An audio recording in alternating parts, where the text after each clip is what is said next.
Hereby call the Governance and Priorities Committee of the City of Westminster to order at this time, Tuesday, November 12th, 2019. This time we'll take a silent moment of personal reflection.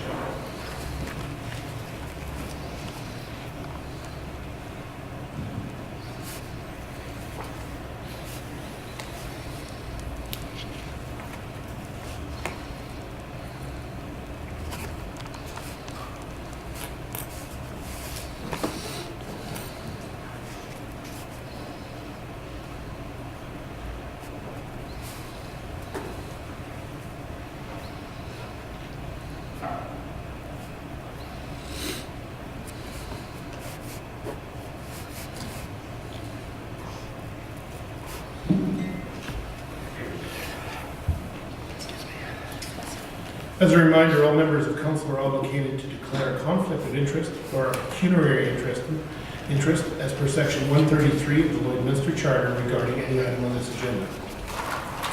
This meeting is for discussion and information gathering only. All decisions will occur during regular council meetings. We thank all of our presenters at this time. Moving on to item number 2, approval of the agenda. Direction from council. Council Monroe. That the agenda dated November 12, 2019 be approved. Seconded. Council Torso. Any further discussion? Not seeing any. All in favor? Opposed? Carried. Moving on to agenda item number 3, approval of the minutes with the direction of council. Council Page. That the Governance Priorities Committee minutes dated October 21st, 2019 be approved. Seconded. Council Torso. Any further discussion? Not seeing any. I'll call for the question. All in favor? Opposed? Carried. Moving on to item number 4, administration reports. See nothing listed, so we'll move on to item number 5, governance and priorities matters. City Manager.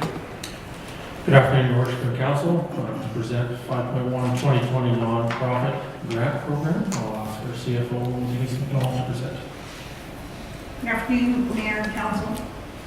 Before I use the nonprofit grant applications, back in July 22nd, the regular council meeting, council approved a policy for nonprofit operating grant to offer application process for our nonprofits.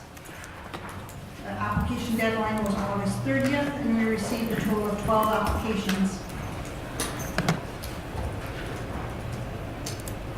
9 applications totaling $308,000 for nonprofit one-time grant requests, and 3 nonprofit grant requests totaling $312,103. 2 grant applications were withdrawn. Nonprofit organization applicants presented their requests to the September 16th GPC meeting. So we ask that council recommend the nonprofit grant program requests going forward so that we can implement them into the budget or request further information. At this time, the budget includes similar amounts to what we had put forward to last year. And so we are looking for direction on which ones grant applications that council will consider. So for the list, Lloydminster District SPCA requested $75,000. Lloydminster District Centennial Commemorative Association, the Archives Association, requested $31,603. Vic Chuba requested $205,500. Grace United Church $12,500. International Festival of Lloydminster Society $20,000. Lloydminster Area Brain Injury Society $40,000. Integral Home Society $70,000. A Startup $105,000. Lloydminster Social Action Coalition Society $20,000. Lloydminster Ukrainian Culture Association was withdrawn, as well as the Parkinson's Association of Alberta. And the final one was Residency and Recovery for $19,800, and it had a capital component to it. For your discussion. Thank you very much, CFO. So if I understood you correctly, the first 3 applicants, 1, 2, and 3, were nonprofits from the past. Is that correct?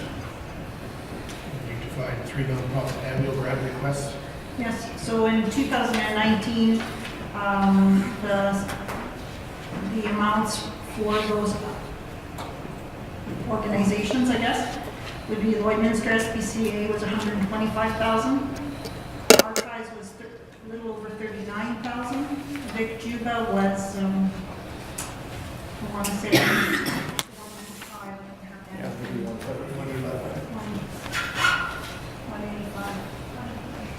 181.5. Thank you.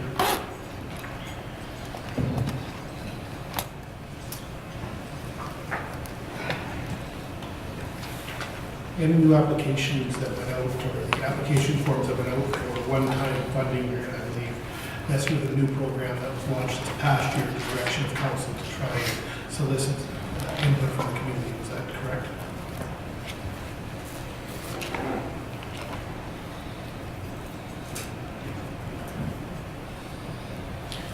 Yeah, to clarify, I think the idea around it was some nonprofits in the community have access to the grant application process and others didn't, so we opened it up to, I guess we changed the process a little bit to open it up to all the groups.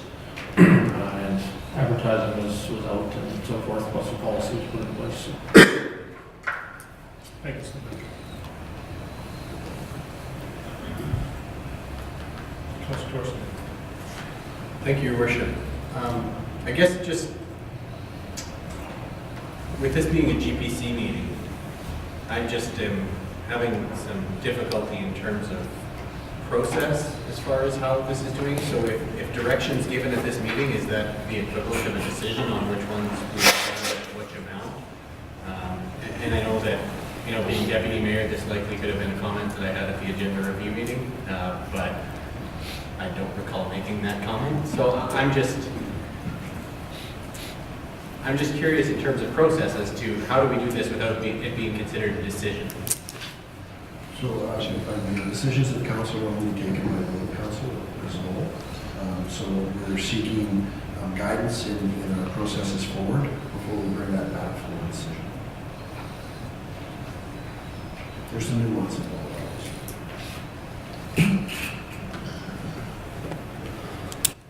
Worship, might I suggest we go through them one at a time, or? Yeah. Yep, I think that we can do that. And the direction from council simply where the discussion takes us to see if it carries forward to pass that on to administration, because I think that from the extent that I understand where we're going today is to discuss the budget as an overview. And if I think that we always have the opportunity to come back to it, I'm not saying this is a scapegoat, but the bottom line is after the budget is done, we can come back and look at things. But if the recommendation from this committee is that it may not make the first pass, then it may not make it. Councilor. Thank you, Worship. If I could suggest as well, I think, in part when I was looking through these, and I think we've had, just an opportunity to look at some of these prior, for me, a couple of things stand out. One is which of these really fall within the role and responsibility of the city. We have a direct connection to, which I think we have a much more significant obligation to. And secondarily, which of these are people that are simply applying because the grant is available? And I know we've taken the steps to make sure it's available. So we can expect to see that there are applications here that perhaps don't fall quite within our realm. And thirdly, I guess it's important to state that we are in a time where we have to be very mindful of every dollar that we spend, given the budget and where we're at. So as we look at these, I guess I'm not looking at it from a perspective of adding to the amounts that we would recommend, but perhaps even cutting the amounts that are on the table or before us. So as I look at those, I guess those are kind of the lenses that I see going forward. Some of these clearly, starting at number one, I mean, if the SPCA isn't there, then what do we do? And we're on the hook potentially for more dollars operating ourselves rather than supporting it and continuing it. I agree with you on that. I think that's, I think we've had this discussion over the past 3 years as council. The SPCA does provide service to the city, which they are paid, or there's money forwarded, but at the same token, to take up the task that the SPCA provides as the city pound. In discussions with administration, I look to the city clerk, we be spending a significant more money, I believe, in the discussions based on other communities that are operating their own city pound versus SPCA. If you'd like to comment, Mr. Clerk. Yeah, I think that's a correct assumption. Your worship, cost to operate a pound if it was brought in us would be dramatically higher for the city to operate. Thank you. Any other comments from number one? Just your name. Let's just start number one, let's work through. Not seeing any? Councilor Baker? Question, Yes, sir. may I ask a question? Certainly. Thank you, Your Worship. Is that live? Is that live? Yep, there you are. We've got X number of dollars in request. How much money have we actually got to spend? I guess what I was looking for was administration has been dealing with these groups and doing an in-depth study of each group. I'm hoping they'd give us a recommendation, because we know that the SPCA is, the city doesn't want it, we'll have to build one. And the district members association is a city function, along with the Vehicular. But the rest are good, worthy organizations, I'm sure. But how do we decide, sitting here by looking at this, and really figuring out which is the right amount of money to divide, and how much have we got to divide? That's the question I have, and I thought maybe we'd have a recommendation based on the interviews, and maybe we have it, but I don't feel very comfortable. Councilor Batch? I would say, for me, I think that after number 3, many of these other organizations fulfill a function that's really, and perhaps number 8, where we have a role around economic development, but outside of that, I don't see how our role is in any way sort of encompassing of the other pieces that are in there, other than the generosity of the city at this point in time. And I don't think there's much left at the in the cupboard to be doling out from the perspective of that. So if I was to suggest a way to do it would be, are there 3 or 4 there that organizations that are within our realm of responsibility? We identify those and we say that we make a commitment to those, and the others we can revisit if there's funding later or not at all. I mean, some of them have been withdrawn, and clearly, the one perhaps from Grace United Church for $12,000 to run daycare and reading. I think it's a wonderful idea, but clearly not within our mandate, so it would be a non-starter in my mind. So that's kind of where we remove some of these pieces, because they're really not entirely our responsibility. Maybe I'll ask City Manager to clarify Councilor Baker's question, I guess. What assumptions did the budget contain that we're going to be discussing today based on basically what we provided last year, waiting for council for direction? Where the budget of today sits, that's going to be presented next. Yeah, thank you, Your Worship. Our focus would have been similar to what Councillor Diachuk had indicated. The top 3 for sure, in terms of the SPCA, the archives, and the Vehicular, we feel require funding from the city. Whether those amounts are the right amount, I guess, would be for your discretion. And then the other ones do have some of them have connection to our FCSS board grant, which I know council doesn't have access to that yet. The committee just met last week, and I believe that will be coming to council at the end of November for review, or maybe GPC next week, and then to council on the 25th. So the timing will be right in line with the budget. So we've, in terms of dollars allocated in the budget you're going to see in the future, we've allocated to the SPCA, the archives, and the Vehicular, the amounts that were provided last year to them, with the exception of the SPCA. Did we put this year's amount, because they had I believe it's $125,000 last year, so we allocated the amount they asked for this year. And then we indicated an extra, I believe it was on the top end, $100,000 within the budget to do with the rest. Now, also taking into account that's up to council in terms of how we distribute those dollars from there. So again, the budget you're going to see later is a draft, so council does have the ability to decrease or increase that amount if you see, does that help? Or- That does, it does. Is that, Councilor Baker, did you catch that? So basically, the first three are in the budget with slightly different numbers, and that's where we're at today. Councilor Monroe. I guess just a comment to make in terms of not the first three, but the remainder, is that I find it very hard if as a city, we're having trouble funding our own operational costs without raising the taxes. How can we fund some of these other organizations for their operating costs when we solely can't cover the costs without raising taxes for our own? So that's something I think that we need to take into consideration as well when making some of these decisions. Councilor Torson. Thank you, Your Worship. I'm just going to throw a slight wrench, at least into the conversation.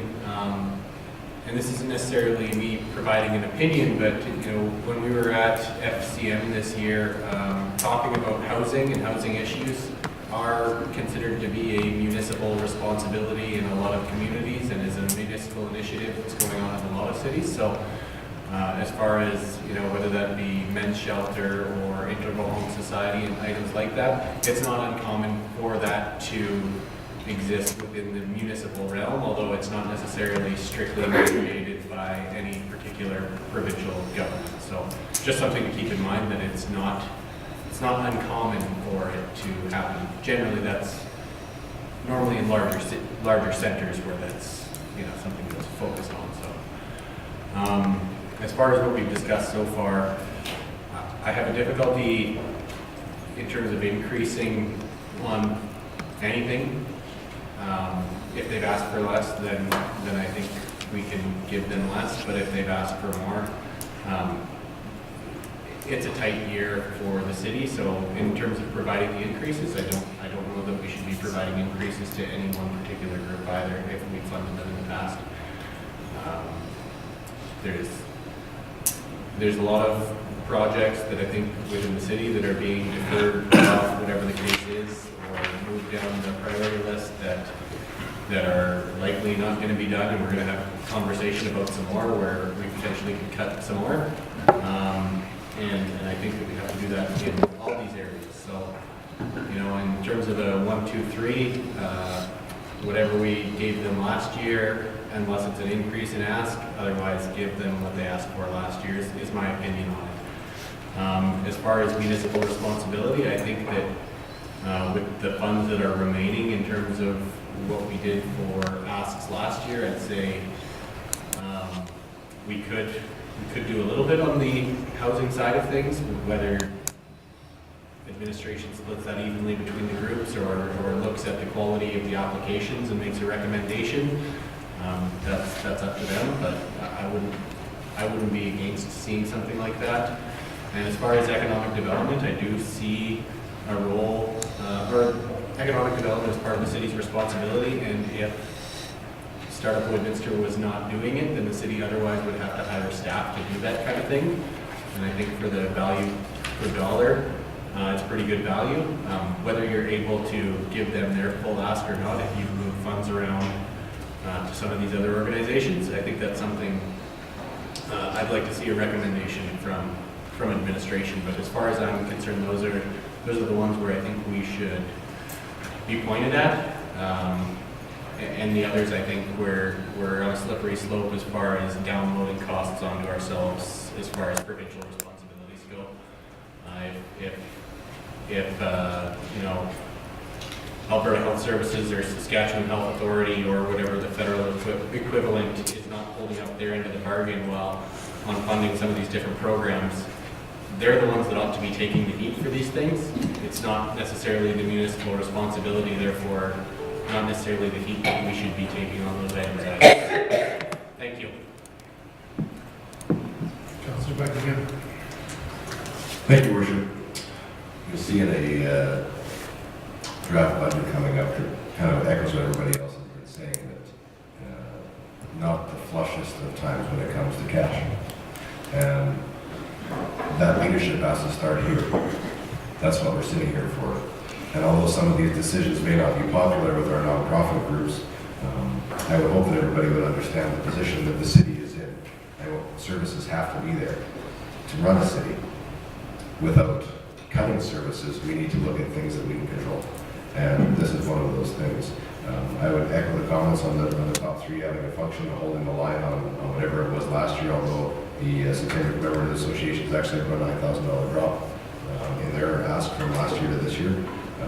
Big Juba had a larger request, and the SPCA is down a little bit as well. But we'd have to hold the line on those. Not a fun part of the job, right? To have to be the one sitting here doing all these discussions, but it is that way. So holding the line and not going any higher, I think is, if that's what we're going to expect of all city departments, then that's what we have to expect of ourselves making these decisions as well.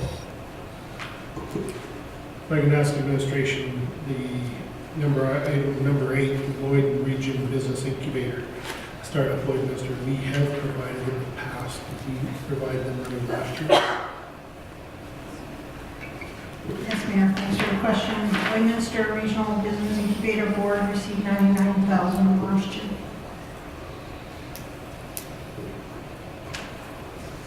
Thank you. Councilor Buckingham. Sorry, Your Worship, I had everything down and covered by this piece of paper. The other thing that, just to speak to Councilor Porter's comments there about potentially dividing some money up a little bit here and there to give all of these people a little bit of something. We have to be careful because we may give them a little bit of something to a project that can't go because they didn't get full funding, right? So it's nice to be able to spread that around and do something seemingly nice on the outside, but if it's good money after bad, it's not going to further their project. If they asked for 60 and we said 10, they're 50 short and nothing's going anywhere, we need to know those things as well, because just sprinkling it around for no good reason is not going to be good. Fair point. Thank you for that point. I think that's your FCSS experience speaking from that perspective, to ensuring that if we're going to fund something, we want to ensure that the funds are going to be able to be used and go from there. So, Yeah, it's the same rule on any decision we make around this table. If we're going to do a capital project and we're going to fund it to get it done, we have to fund it to get it done, not fund it to put it on the shelf. Councilor Monroe. Just another comment is that I'm a really strong believer in not duplicating services. So in terms of Startup Lloydminster, I'd like to know exactly what the difference would be between that and Community Futures would be, what services they offer, that there's not the duplication there. Just because with any of these organizations, I mean, you don't necessarily need to reinvent the wheel. If one organization is doing it well, do we need to? So I just wanted to clarify if there is any overlap there on the services. Obviously, economic development is something that we need to be aware of in our community, and definitely something that we would need to fund if not. So that would be a question that I have, I guess, is just that, is there any duplication of services with those two? I can sort of speak to that a little bit from what I understand. I don't sit on either board. I think Councilor Baker sits on the Community Futures Board. And Startup, the city has been involved with it in the past through LEDC, with the dissolving of LEDC. We are no longer a founding member of Startup. Startup has evolved from what was known as the Regional Business Accelerator. Certainly, I think there's people at this council table and in the community that can speak to the pros of it, where it helps businesses from the perspective they use federal funding, provincial funding, as well as city funding. From the review of their financial statements I did take a look at in the past. So it's challenging because where does it fit? And the economic development portion, what is overlap? I think that's an ongoing question to ensure. In my discussions with staff of both Community Futures and Startup Administrators, there's almost a seamless existence. Now they are separate, but they do work together. Where someone may come with an idea and start with the Community Futures and end up getting it off the ground and then need some more help, and that moves Startup Lloydminster, I guess is the best description.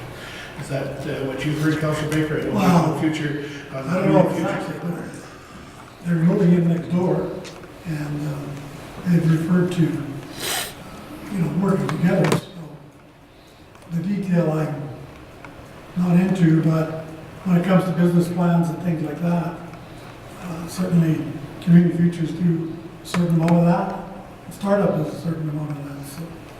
Yeah, I'm not sure how much duplication to be.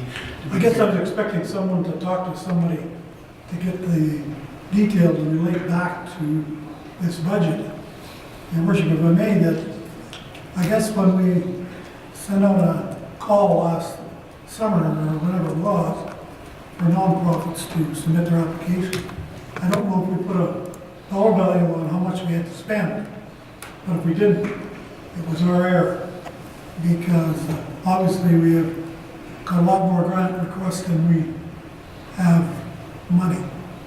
So I'm not sure that was a good plan now. It made it sound like a good plan, but right now it's not so good, but I guess I still don't know out of this chart that's in front of us, it's X number of dollars when you add it up, whatever it was, and how much have we really got to spend when we already have to finance SPCA and theater and Centennial Society.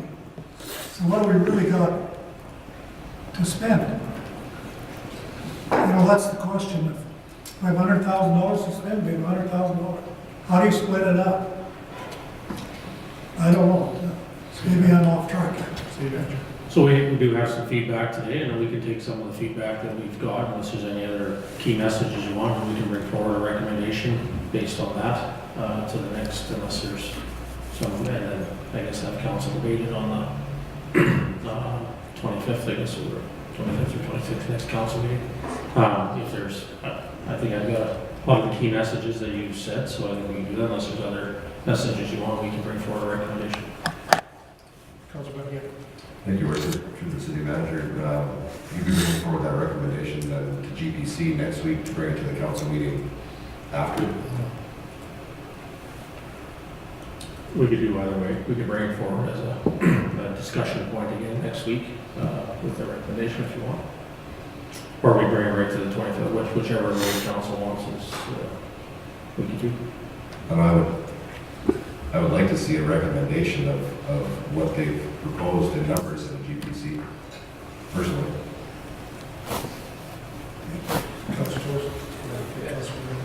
I think I'd like to disagree with Councillor Buckingham. I think this conversation is a little too nuanced, whereas at a real decision-making meeting, you could actually say what you're really thinking. Whereas in this case, because no decisions are made, I think we struck the balance here today. Whether we could do that after the recommendation comes will still be awkward, so I think it would be best to bring it to a real decision-making, normal, regular council meeting. Councilor Monroe and then Councilor Patrick. I just want to clarify, the FCSS allocations are being brought to next week's GPC? I believe they are, yeah. Okay, perfect. The board met. Board was last week. Okay, thanks. Yeah, Worship, I just want to, I think I'm probably heading a little different than we have an amount to spend rather than saying what are the top priorities that we have for the city. If we can get through this with 300,000 as opposed to 400,000, then let's do it for 3. I guess we make decisions on budget based on what we see as a priority, what's important and what's essential. And some of these pieces aren't essential for us, I think, as running our city. So if we can get by on, you know, the first 3 and 4, whatever it's 386,000, great.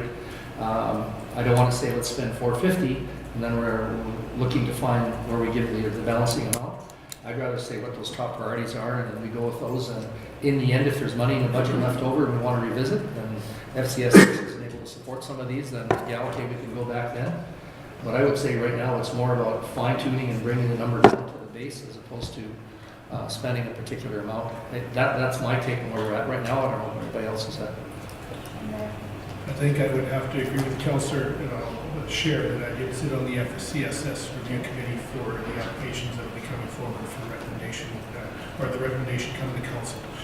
From that perspective, and certainly I think that it's important. And just so I can correct something, I've just been informed, the FCSS recommendations are going straight to the 25th council meeting as part of the budget. They're not actually coming to the GPC. Just to make sure that there's no confusion on that. Thank you.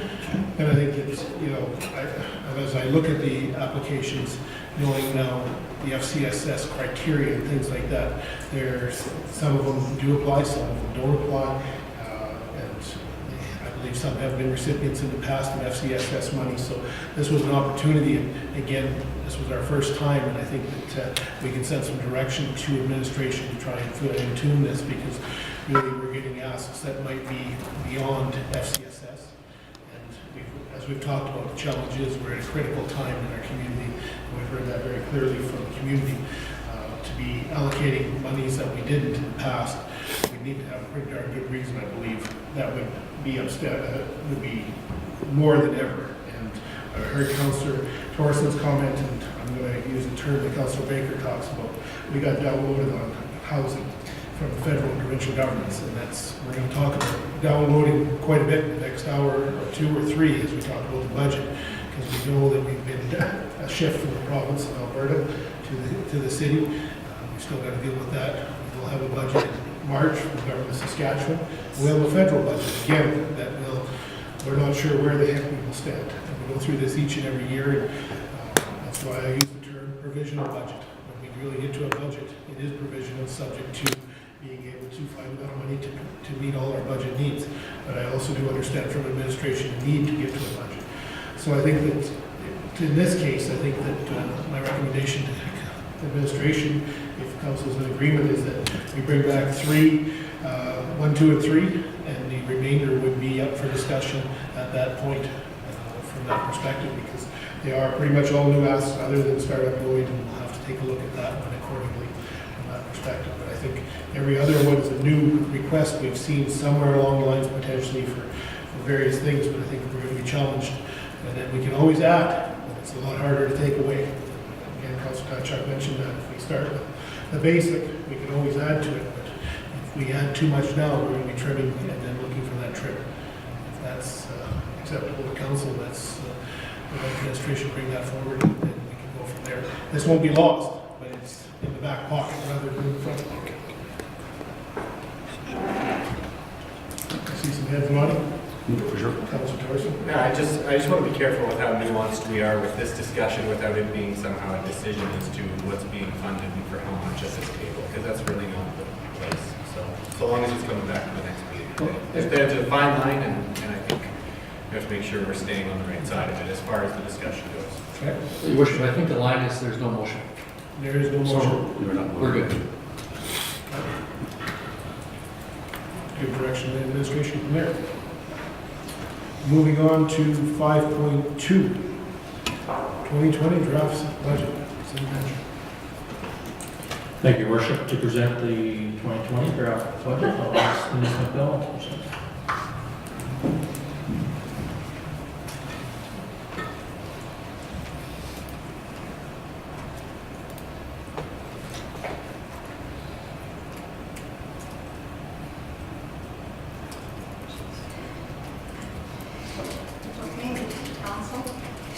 Mayor and Council. For your consideration, administration is proposing a 2.5% municipal levy increase to determine a balanced budget. This document was prepared through the diligent cooperation of our municipal departments and takes into consideration. How about I turn this on? This document was prepared through the diligent cooperation of our municipal departments and takes into consideration the guidance of our residents from the public engagement sessions. Administration has endeavored to align this budget with council's strategic direction, leveraging federal and municipal funding to support critical infrastructure, attract investment, and spur the local economy. We sought to maintain 2019's current service levels, keeping in mind the cost. Lloydminster is home to a resilient, youthful, active, and diverse population that holds its municipal leaders to a high level of accountability and fiscal transparency. 2019 public engagement was clear in their expectations of our municipality to provide services and amenities at the best possible value, resulting in building a better Lloydminster for our current and future residents.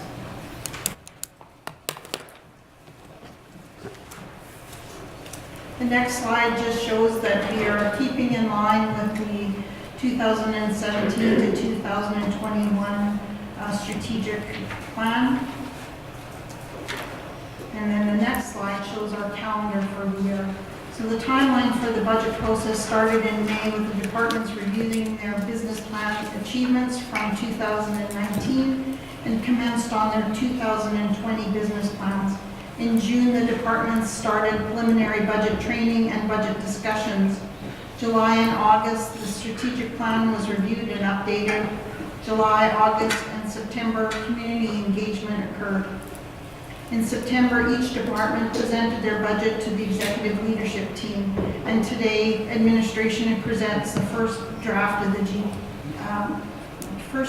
budget to the Governance Priorities Committee for Council's input and discussion, seeking Council's approval to make changes and/or bring the budget forward to the Council meeting on November 25th for approval, or alternately December 16th or another date Council considers appropriate to meet legislative requirements to pass a budget prior to the end of the year. Our guiding principles include deliver a balanced budget. We are required by legislation to have a positive balanced budget, excluding amortization. Maintain our service levels. We want to provide good value in our services, and we want to approve the priority capital projects. Furthermore, Council wants to collaborate with stakeholders on future community needs. Our community engagement on 2020 budget priorities began back in July when we hosted an interactive budget display that coincided with City Hall's pancake breakfast. In September, 2 budget open houses were held for Council to speak face-to-face with residents about finances and matters of community importance.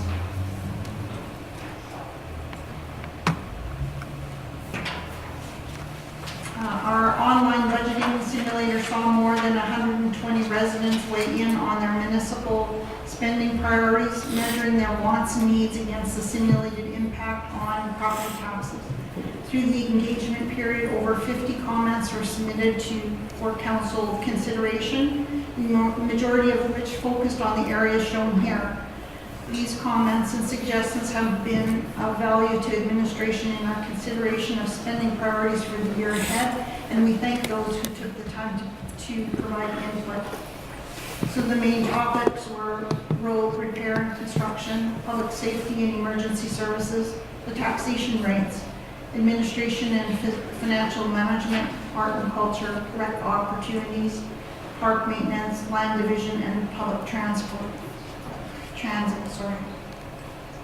Our key challenges, our 5 biggest challenges are that there is marginal assessment growth from 2019 at 0.4%.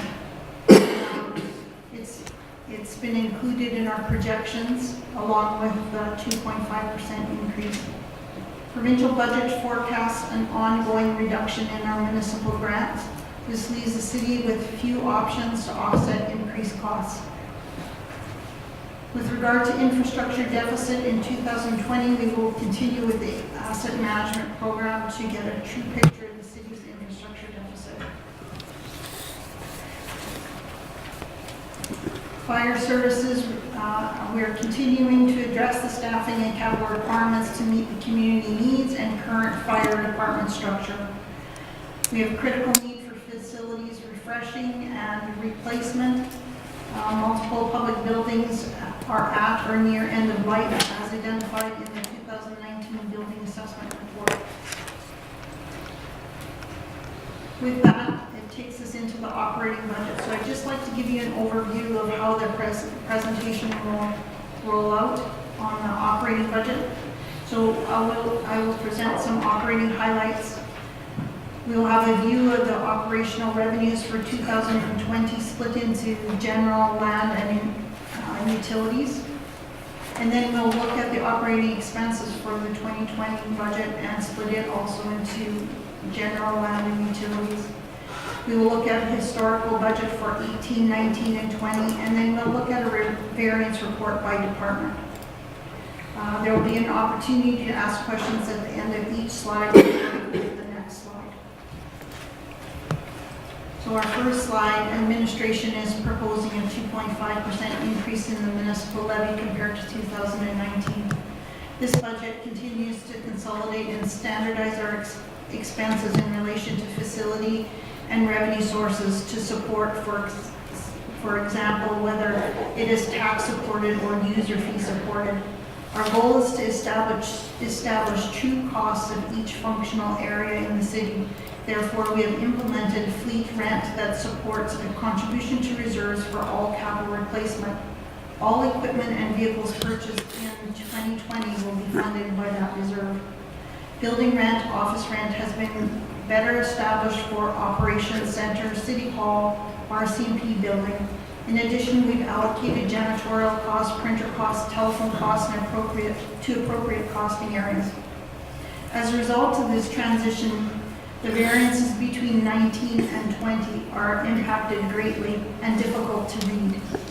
Administration did an exercise that pulled out all internal costs to evaluate the non-internal expenses to ensure that the increases in operations were minimal.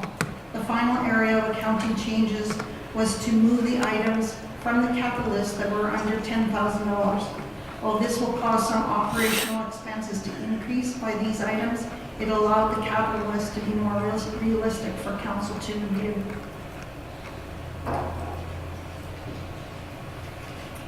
Assessment and taxation costs are reduced as 2020 is the first full year of in-house assessment. 2019, we had 6 months of the contractor assessor built into the budget. Utilities contribution to reserve was increased by $1.2 million as we continue on the self-supporting model for utilities. This budget continues with the current fire department model and the new collective agreement for the fire department. Budget continues to enhance snow removal that was added in 2019, which includes 1 full snow removal in addition to regular winter maintenance for arterials, noting that 1 full snow removal costs $1.3 million. The money collected in stormwater revenue is placed into reserve, and the capital infrastructure projects are drawn from that reserve. A review of the costs versus revenue illustrated that the work completed was consistent with the revenue collected to date.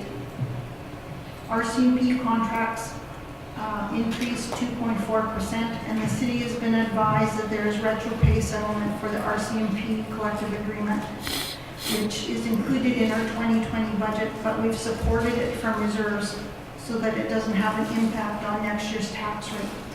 It is our hope that the RCMP will allow a phased-in approach to settle this amount and to reduce its impact on our municipal budgets. With today's economic realities, administration worked diligently to keep costs at a minimum without reducing service levels. Finally, we are required to include amortization expense in our budgeting process, but not required to fund it.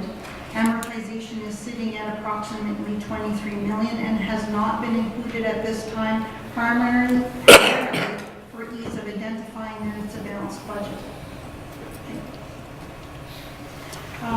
So what you have before you is our operating revenues. This slide shows the municipal revenue sources for operating. So the first column is our overall combined operating revenues, and then we've broken them down into general, land division, and utilities. Administration is looking only at the municipal budget at this time. School levies have been excluded until it's available sometime in March of 2020. So our revenue sources include small donations, so we get more. We typically don't budget for them in the event that we don't receive them. Franchise fees and concession fees are at $5.9 million. Government transfers are slightly down from 2019 by approximately $7,600. Investment income has increased by approximately $389,000. Because of the new investment policy and practices, we've increased our return on investments, but still remaining conservative in the process. Licenses and permits include business licenses, development permits, and bylaw permits, earning approximately $938,000. This is slightly down due to the economy. Net municipal taxes are increased by 2.5%, but also includes a small amount for assessment growth. Penalties and fine revenue is down approximately $205,000. This has fluctuated as we are learning more about the potential revenue sources in the protective services area. Though fines are issued, there may be lag time in collection, and it's important that the revenues are conservative so that we're not in a shortfall situation. Transfers from reserves include internal transfers from business licenses to social program for tobacco and cannabis to be distributed in the social program area for $42,720. Retro for RCMP will be drawn from reserves in order to lessen the impact on the tax rate. And it is our hope that it will be phased in. User fees and sales of goods include the majority of our revenue generators, such as facility rents, sales of goods, utilities, and land sales, totaling approximately $33.2 million. This is a slight decrease, likely due to the economy, approximately 60,000 decrease. Therefore, given our forecasted revenues for 2020 and estimated tax levy increase plus a small growth, we will derive approximately $84.8 million. This is very similar to 19 when you remove the entry we had made for the internal costs posted last year. Our revenues in 19 were $87.6 million. Do we have any questions on the revenue side? Just so clear, Denise, thank you. You had talked about the slide before, there's a 2.4% increase in the policing cost, plus there's going to be, looking at this $720,000 retro. So there's Yes. actually yeah. Okay. There are two amounts, but one direct and one we may end up being able to stretch over hopefully 2 or 3 years if that's agreeable. Yes. Any other questions? Okay, operating expenses. So the slide shows our projected expenses for 2020. There is $100,000 in the budget for uncollectible utilities, which is approximately 0.6% of our revenues. Bank charges are at $65,840, down $25,000 due to consolidating our accounts and moving the budget in line with actuals. Contracted services and goods, materials, and repairs are most of our expenses, is where most of our expenses fall. And contracted services are up from 19, approximately $337,000. Most of that due to the RCMP contract increase, as well as inflationary increases in other areas. Goods, materials, and repairs are down from 19 by $57,000 or $57,000, so gaining some cost efficiencies there. Interest on long-term debt is down from 19, approximately $72,000, with a related increase to the principal debenture payment of approximately $60,000 increase. Salaries and wages are at $32.5 million, of which include the current fire model and collective agreements for the fire union. Transfers to reserves include funds for capital replacement. Transferred to capital budget are funds from the 20 taxes being forwarded to capital projects in 2020. Utility costs are down slightly by approximately $153,000. Questions on expenses? Denise, on the utilities, is that some of the savings we're receiving from lights, or that's just savings in general from everything we've been doing? I think most departments were diligent about looking at their actual costs and trying to bring the budget in line with what we actually spent for 19 and 18. And the number you get, and I'm just going to pound away at this one, the RCMP is $337K increase in their expenses, right, for contracted services? I'm not sure of the specific number, but that's contracted services Okay, increase and they're overall. part of that, okay. May not be a total. If you want that exact number, we can provide it. No, that's all right, it's a portion of it, I'm sure, so. Councilor Torson. Thank you, Your Worship. Just while we're on the subject of the operating side, although a lot of my comments are for the capital side, but one of the things that I think is important to ratepayers in general is whether or not there's new positions included in salaries and wages. I don't know if you said that and I wasn't listening. Sorry. Are there any new positions, net news within the city? Yeah, so we've got, we did a little bit of, Denise will get into the details a little bit later, we did some restructuring around the executive leadership team and some of our management positions on a decrease side. So for example, we've eliminated one executive leadership position along with executive assistant for that and its related expenses. And we've also taken some of our senior management positions in the past that are and have reallocated, in some cases, I think 2 or 3 cases where we've allocated them down to a manager position. When we have vacancies, we have done that.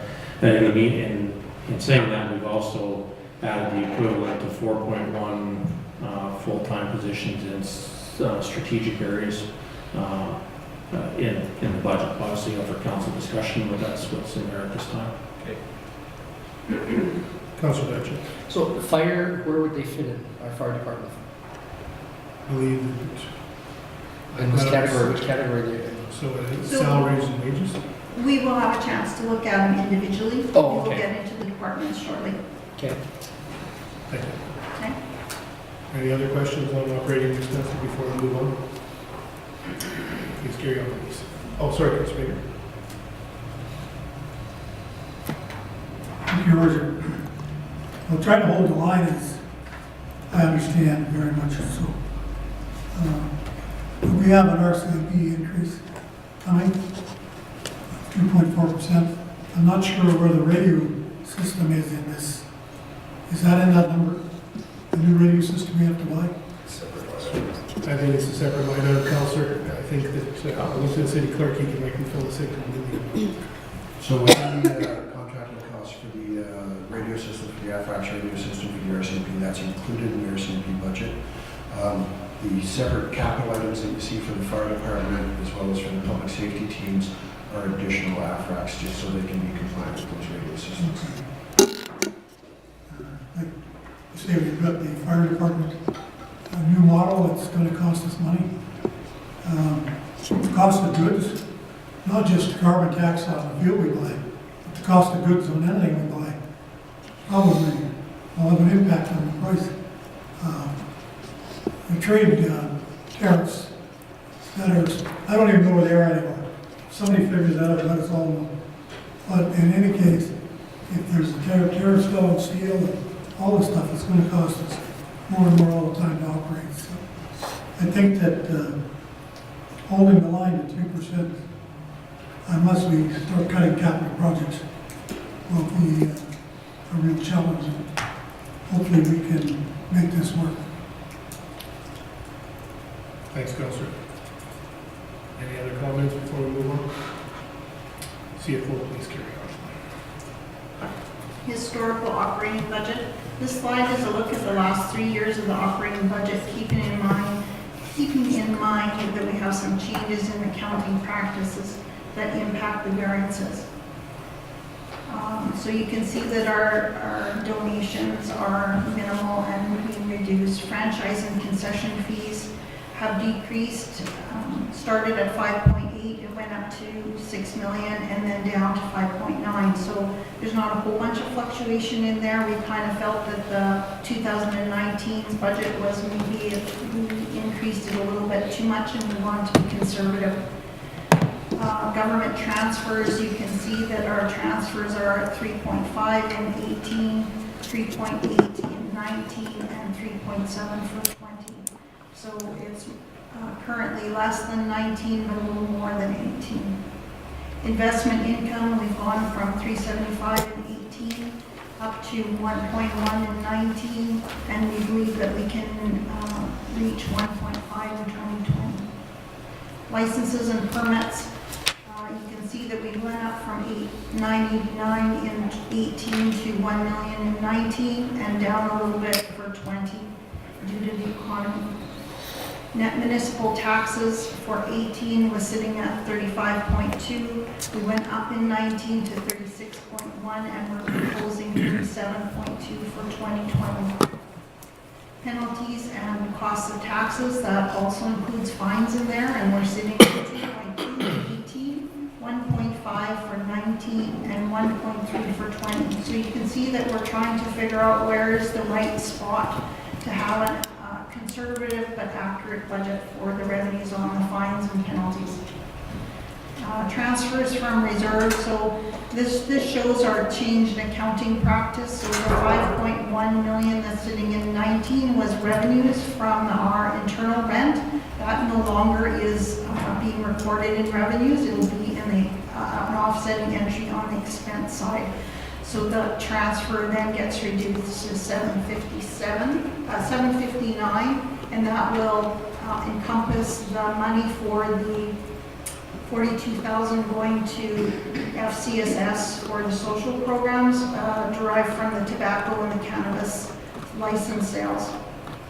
User fees and sales of goods have gone from 31.3 million to 33.3, and settling in the same area, 33.2, slightly down. Again, likely due to the economy, the departments did reduce some of their areas for admissions, and some areas increased their user fees. Looking at the expenditures, you can see that our bad debt has gone from 80, 60, and now it's at 100,000. Bank charges was 40,008 in 18, and we went up to 91,000, and now we have a better handle on it. We moved a few bank accounts around in order to consolidate them, and we're sitting at 65,840. Contracted services in 18 is at 18.7, going up to 19.7, and for 2020 increased to 20.1. Cost of sales is related. It's difficult to look at cost of sales because we're budgeting for a number of land sales, so we just put approximate a number of sales, and that is an offsetting entry to zero of the land division. Goods, materials, and repairs in 2018 was at 4 million. 2019 we're sitting at 3.4, and 2020 at 3.3. So you can see that our goods are reducing. Interest on long-term debt you can see is declining, and principal is increasing. The first year in 2018 was the year that it was reported in capital, and we've moved that to operating now. So you'll see that it's 0 in 18. Salaries, wages, and benefits, you can see 26,000 increased to 31, and now we're sitting at 32.5. Transfers to other local boards and agencies, 1.8 in 18, 1.85 in 19, and 1.836 in 20. So all hovering around the same area. Transfers to reserves, 21 million in 2018, 21 million in 2019, and 16 million in 2020. Now, total revenues went from 79.6 million to 88.2 million, and settling for 20 at 84.8. Our major expense categories outside of salaries are contracted services, goods, materials, and repairs, and you can see that our contracted services increased over the 3-year period, but goods and materials have reduced.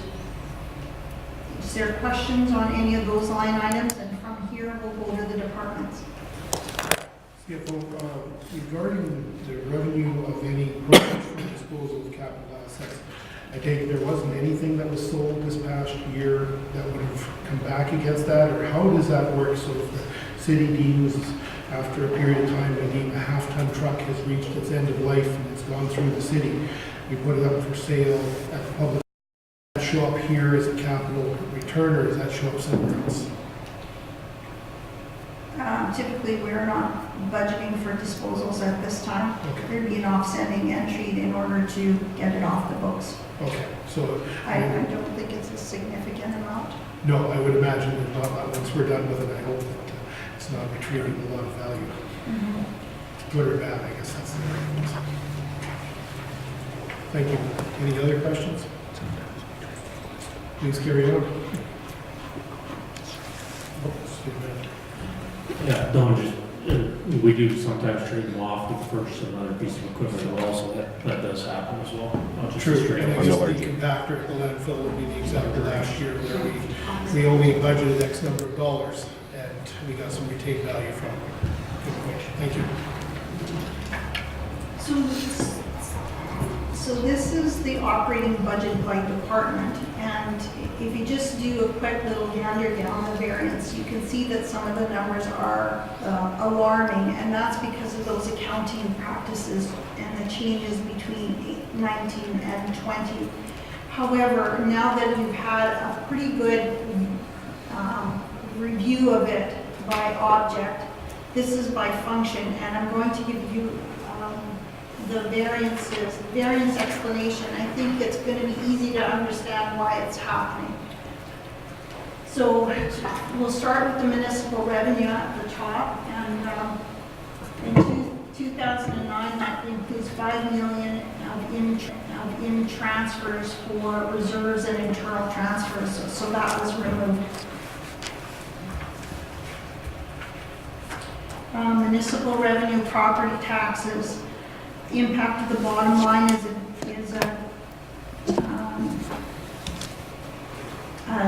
a decrease, but the revenue is actually increasing. So we are including 2.5% levy increase, which also includes 1.4% projected assessment growth.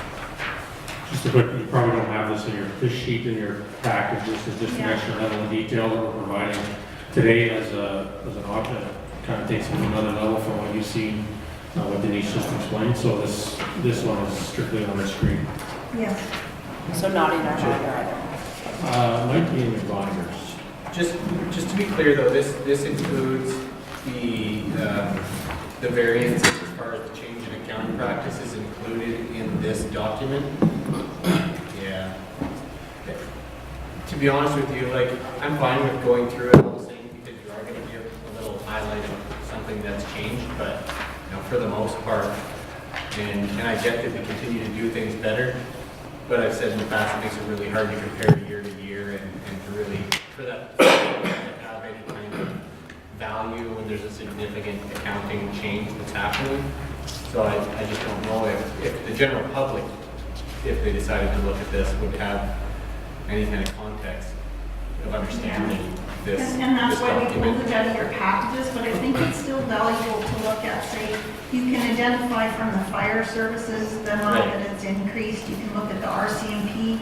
Okay. And I can give you those variances as to why they're not what you're expecting. And fair enough. So you can carry on and we'll continue through the process. It's just, and like we know, it'll be a challenge to use this, and that's likely why you pulled it out. That's why I pulled it out.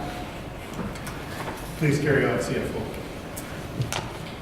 A city council, we've included adjustments for the loss of the 1/3 allowance from the CR taxable benefits. This adjusts the wages to be comparable to the previous year's compensation. City manager's office has a decrease. Its impact of the allocation of internal rent, so the city hall was allocated to that area and has now been moved to under building maintenance. The restructuring of the executive leadership team is included in there. Under ledge services, it now includes legislative boards such as Assessment Review Board, SDAB, and includes procurement officer that was previously budgeted under finance. Under legal services, we have a decrease in legal fees. In assessment and taxation, we have a decrease. In 2019, 50% of the year was included in contractors' costs, and 2020 reflects a complete in-house assessment team. Communications and marketing has a standard increase of 1%. Employee relations has a standard increase. Finance team, you can see that one has a reallocation of general municipal revenues and expenditures to their own categories. And it includes, we also reviewed and reduced the finance team's operating costs, so that's blurred by that internal transfer. IT is increasing in annual software maintenance fees, which is beyond management's control. Engineering has an impact of the allocation of internal rent. In 2019 included carrying forward funds for asset management. And in 2020, that carry forward's not there. Public safety includes a reduction in fine revenue. RCMP, we have an impact from the allocation of internal rent. So the RCMP building was included in there, and that's been moved out, so it's a variance between the 2 years. Sorry, can I just stop you for a second? What did we take out from asset management? We had, so it was in the 2018 year, taxed in 2018, we put it in reserve and pulled it forward. So the net impact didn't hit the budget, but now we don't have that carry forward, we spent the money. I understand. And Okay. now it's causing a variance between the 2 years. Okay, Make sense? thank you. Yeah, other than whether capital or operating and all that fun stuff, but Mhm. carry on. I don't think that makes a difference. We have so under the RCMP 911 services, we have a transfer from reserves to support the anticipated retro pay. RCMP contract is increasing in comparison to 2019. Fire services includes the current fire model and the impacts of the negotiated collective agreement. Emergency management, we have a reduction in department expenses. Airport has additional expenses to meet the airside regulatory requirements. Trans-Canada liaison, we have just a small increase. Fleet services, we have a large increase this year because all the contribution to the reserve has been, 2 million has been put into the reserve for future fleet replacement. Noting that all fleet purchases would be from that reserve starting this year. Roadway services, where we have an impact in the allocation of internal rent as well to the building maintenance. Social services, social programs and services, we have a reduction in nonprofit grants of $57,000. Economic development is a standard increase. Standard decrease there. Land development, we have, we're projecting a surplus based on land sales, so that's just a number to balance it. Planning and development, we have a reduction in permit revenue and we have an impact from the allocation of the internal rent. Long-range planning, we have a reduction in department expenses, as well as rec culture services, we have a reduction in expenses. Programs and events, we have a slight increase in the department expenses. Programming, that was planned operators, and programming and events is a standard increase. Aquatics Center, we've included some minor maintenance and repairs that was previously under capital, and so that one increased slightly. Lloydminster Culture and Science Center has a decrease, as well as the Golf and Curling Center and the Legacy Center.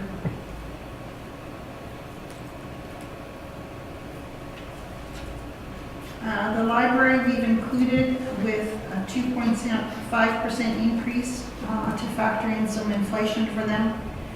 Service Sports Center, we have an increase in minor maintenance and repair costs previously under capital and includes the security contract. Parks has an increase in departmental expenses. Vic Juba, we put in last year's number, waiting for council's decision on the nonprofit. Water services as a whole, we have revenues. In 2018, the revenues were split between water and wastewater, and in 2020, we have not done that yet. So there's kind of a skewing of the numbers there. And wastewater, we have revenues, same explanation. And a note that the transfers to reserves are embedded in the general municipal expense line at the bottom. Landfill has a reduction in department expenses.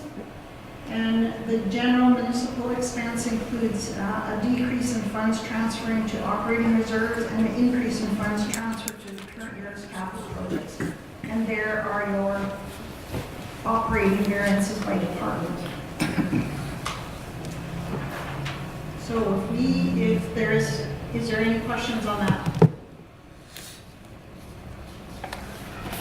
So Denise, if I read this right, you're saying there's a difference of $9,371 from the 2019 budget to the 2020 budget? Last year, we balanced the budget to zero. Okay. This year, we're leaving a surplus of $9,371. Okay, gotcha. Okay, I understand that. Okay. Any other questions?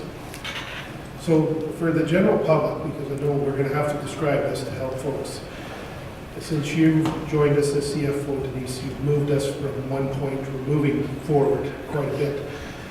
Will we hopefully see, have we reached most of the milestones that we need to get to consistent? Because I understand what you've done, and I hope we can explain that to taxpayers why we're truly accounting for the costs. That's really what I believe we've reached. Have we reached that point that next year we won't see too many variances as great that way, or is that going to be subject to how the year rolls out? I guess I'm trying to have you in a little bit to say that when people look at this and say, well, boy, you had a 600% difference, but you only have a 2% difference there. Will we see that hopefully narrowed up quite a bit next year? I'm hoping that next year will be a little more consistent so you can see those variances better. However, it takes, we can't implement all the changes in 1 year, and so I think you have to just be patient with us as we make it better. We want it to look more in line with what other municipal financial statements and budgets look like, and it's just going to take us time to get there.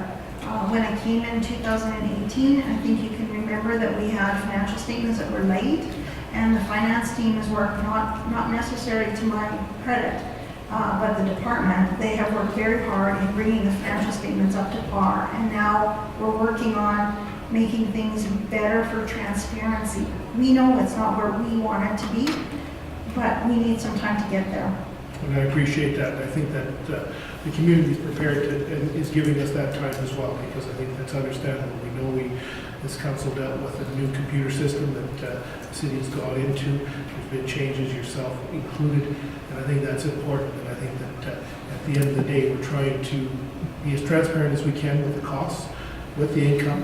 I think we want to make sure that we're drilling the cost down so that we're challenged by someone that says, are you managing it to the best of our ability?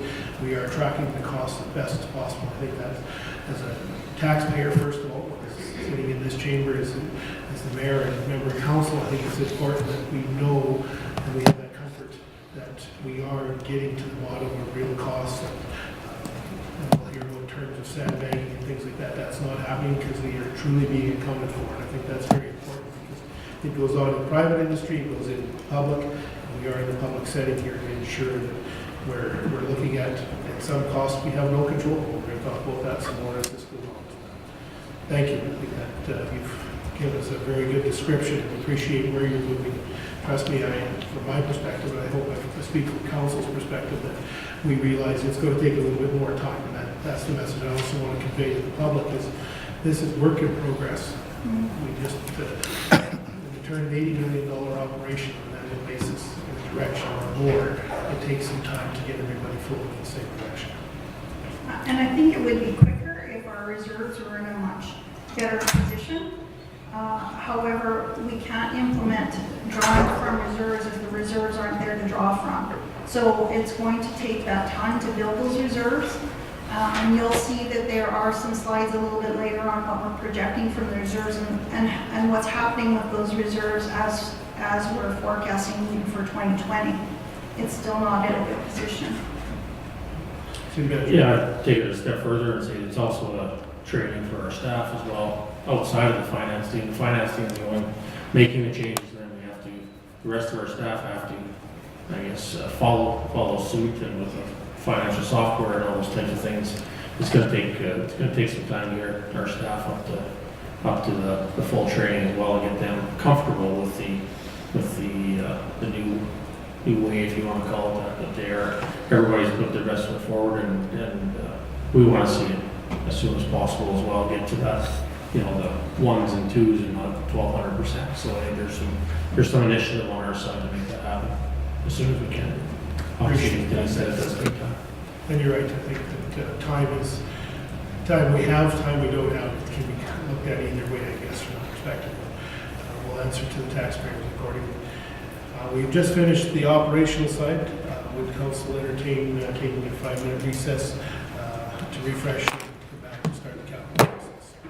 Motion recess? Councilor Nychuk, motion to recess, seconded. Councilor Fagin, all in favor? Opposed, carried, 5-minute recess. We'll come back here at 3:40 or 3:52.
Opposed? Carried.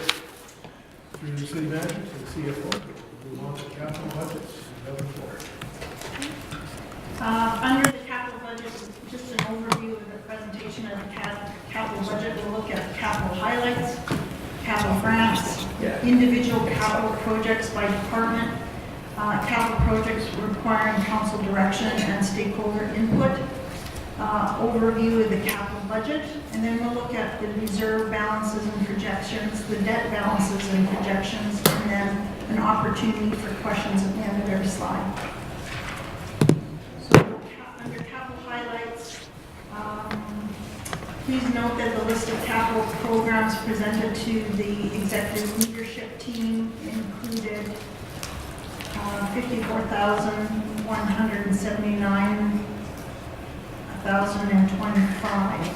The projects were placed into priority 1, 2, and 3 categories, and administration is presenting priority 1 projects for council's consideration in this budget, and that totals $20,609,25. And a second list of capital projects have been identified that council will want to work with stakeholders on how best to proceed, and that totals $33,570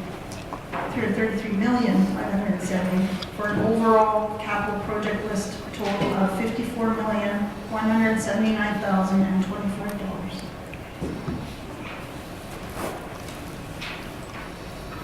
Capital grant revenue. The slide shows our capital revenue sources. It shows an increase in grants. However, we're not confident in these numbers. The projections that they presented in their 2019 budget were that grants were decreasing. However, this is showing they're increasing. And so we want to stay conservative for now until they announce those 2020 numbers. I did go back to Municipal Affairs and confirm that these, and they said these did feel reasonable to them. However, it still is concerning for me, and certainly we don't want to put forward projects and start working on them if the money is not there. So I think it's best to keep it conservative at this time, and we haven't allocated all that money. I appreciate that, CFO. As I look around council, I think we all appreciate that, because we know it's the last budget in one of the province, and as you've indicated, there's some non-clarity, that's the word I'll use, on exactly what grant funding is going to be. I think that it would behoove this council not to put ourselves out at risk and get ahead of ourselves. As they say, we can always do it the year after if we have to, once we have the money, but if we give it in the ground, we're not. The next graph shows that you'll see that part of our capital projects for the airport includes snowplow, grader, de-icing equipment. That will be in accordance with the Airport Capital Assistance Program grant. If that money does not, if we're not successful in getting the money, that project will not continue to go with that equipment. Building Canada's Small Communities Grant will be the first grant that we use on phase 1, the design phase of the wastewater treatment plant. And we will take it a third, with Lloydminster Municipal Sources being sourced as our funding portion. I think when it goes to a council meeting, we will bring forward all 3 phases so that you can see how much we're spending over the next 3 years to complete that project. But for now, the basic budget for 2020 is $2.5 million. Right.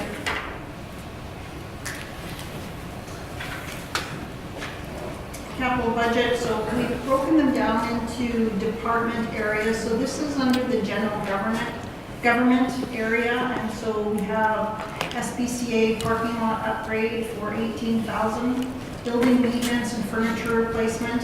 This is our replacement of workstations and chairs and a regular replacement program for any furniture within the city, $15,000. Safety furniture replacement has to do with accommodating ergonomic assessments. Legacy Center, we're looking at HVAC replacement for $300,000. Bud Miller Park Center, we're looking at the design, internal upgrade design for $30,000. Alberta One Call line registration for $15,000. GIS software and implementation, $100,000. Sorry, do you want questions at the end of the page, or is it all right if I just stop it and go through? Yeah, I just had a question on the GIS one. So is this, just looking at this project and the background on it, there's going to be another $770,000 remaining on this project over the next, 10 years or something like that?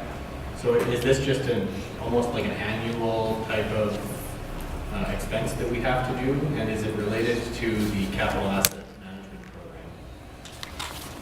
I know that it's not related to the capital asset management. Thank you. It's related to the strategic plan that GIS conducted over the last year. So looking at improving our softwares and the information that we can provide to all departments throughout the city. So it's taking our GIS software to a level that will improve the information with regards to properties, projects, and so forth.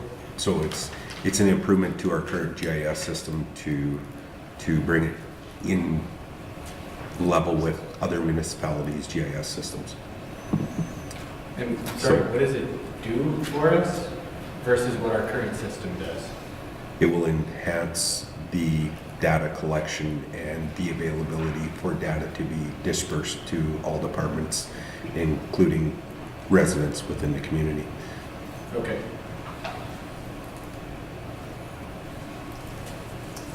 Who's carrying on, CFO? Under finance, we're looking at desks and office space for $15,000. IT, we're looking at the SharePoint migration for $45,000. Also data center refresh for $300,000. Enterprise backup software for $50,000. Network software for $31,000. Desktop hardware $70,000, and multifunctional printers for $25,000. A total for the general government area of $1,029,000. Under protective services, we're looking at annual equipment replacement for fire of $55,000, AFRAX radio integration for portables of $100,000, AFRAX mobile radios for $15,825, and emergency equipment for the public safety of $16,700 for a total of $187,525. For the Good, next question. For the 100,000 of the portables, how many where are we putting these things? So those will be going to the fire department as the city's orders are expanding. The current analog system is not able to reach the areas that we'll be moving into, and the exact number of radios would be 22. I gotta ask, do we need 22?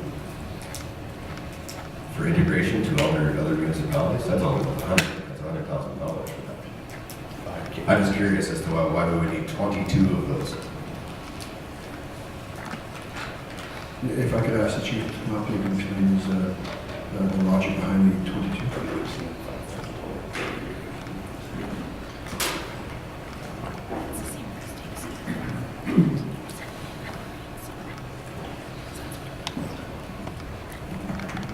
Thank you, Councillor. So going to AFRAX radios, it's for any type of potential annexation that is coming in our near future. Our current system, which is a repeater of a city hall, it's at capacity, so any kind of extension, we need to look at migrating to a new radio network. So going to 22 portables, that allows to replace the ones that we have currently over to portables, as well as keep a couple spares, because the turnaround to get replacements isn't as quick as we used to do with our current analog historical software. Thank you, Your Worship. And this question is not necessarily for Chief Newton, but if this purchase is dependent on a successful annexation, well, we would like to get an application in that's a joint application as soon as possible with the County of Vermilion River.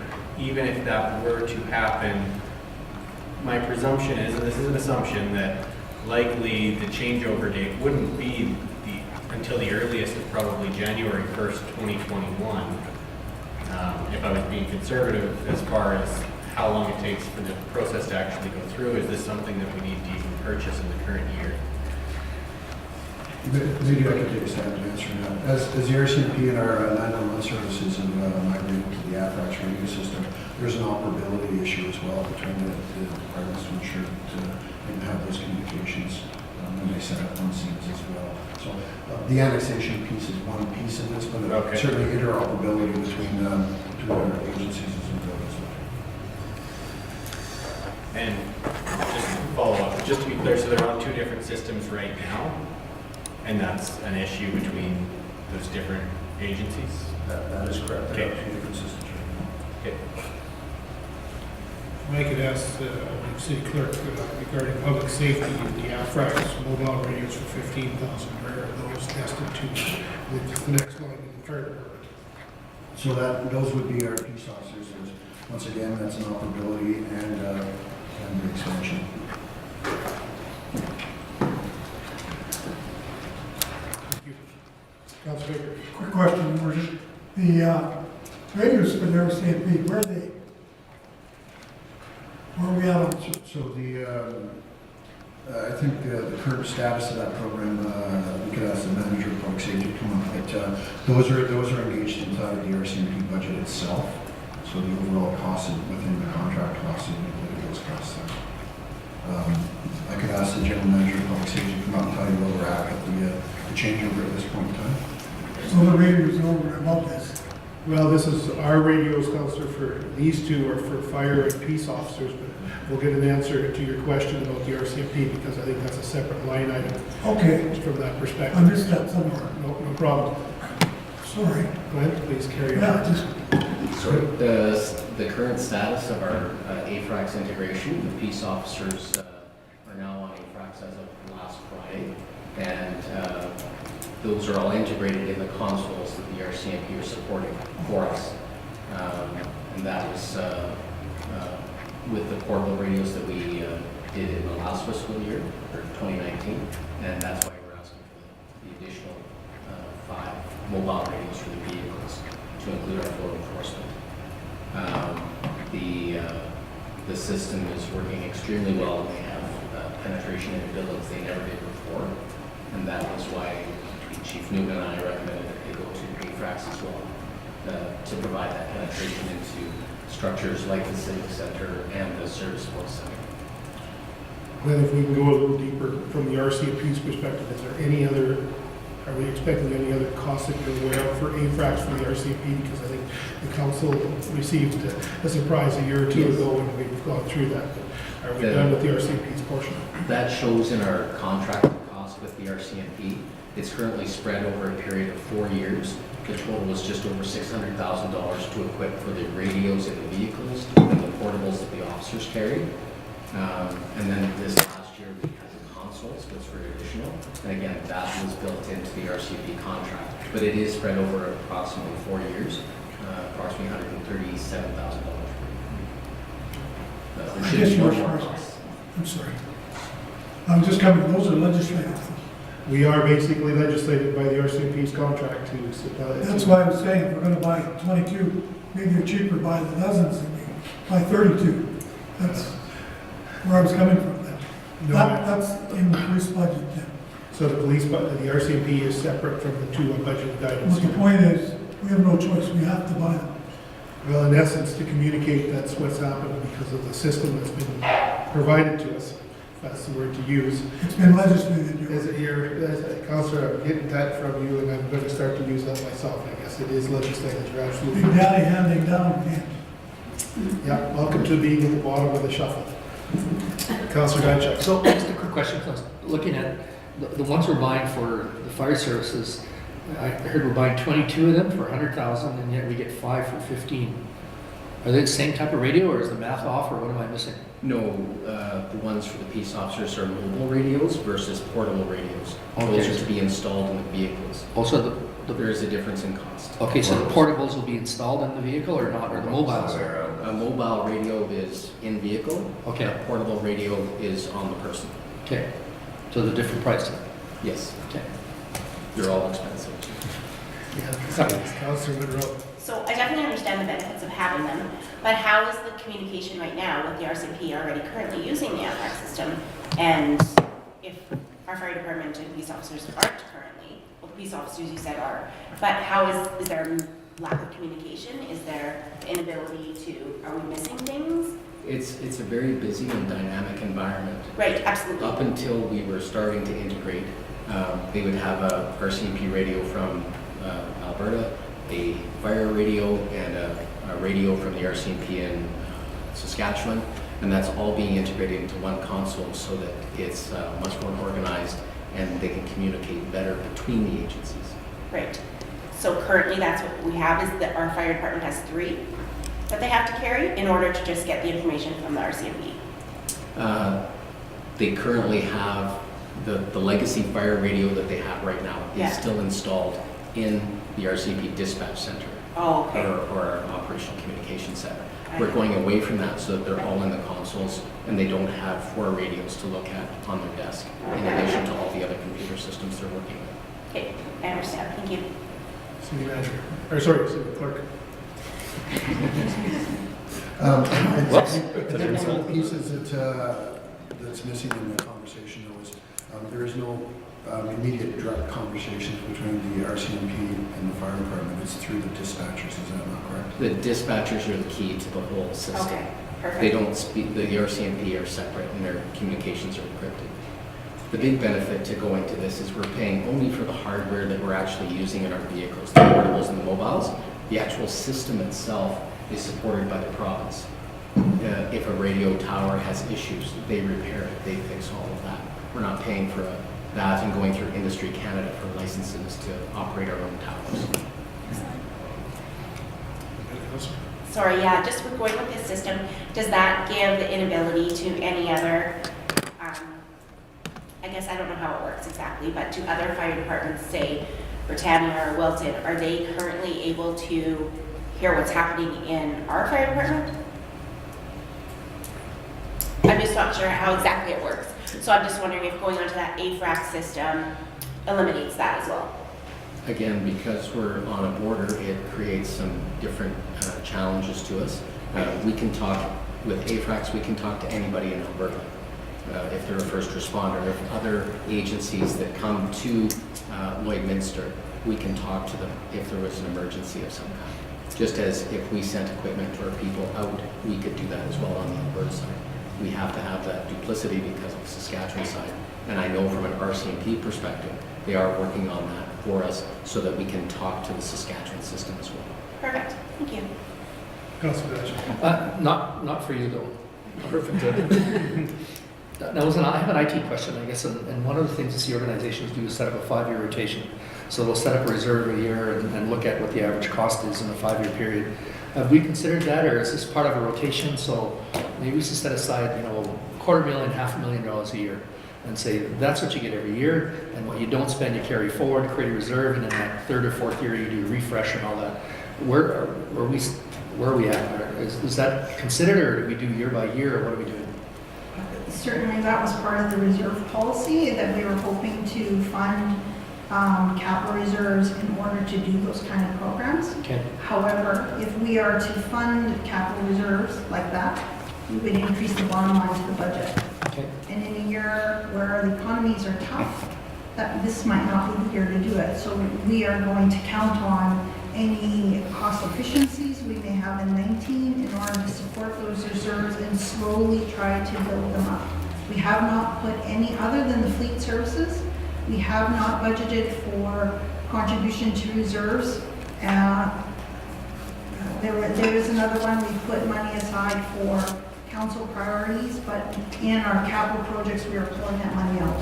So there is a small amount for fleet that's going towards those reserves, and that's part of the, difficulty in changing things and making it more transparent and funding these reserves and doing accounting changes, is we just don't have the money available to us to do it, so we have to be patient as we build these things.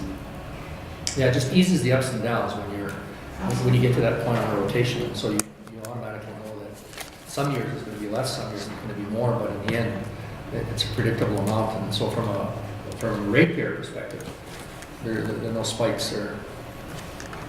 Anyways, okay. Councillor Buckingham. Carry on. Good.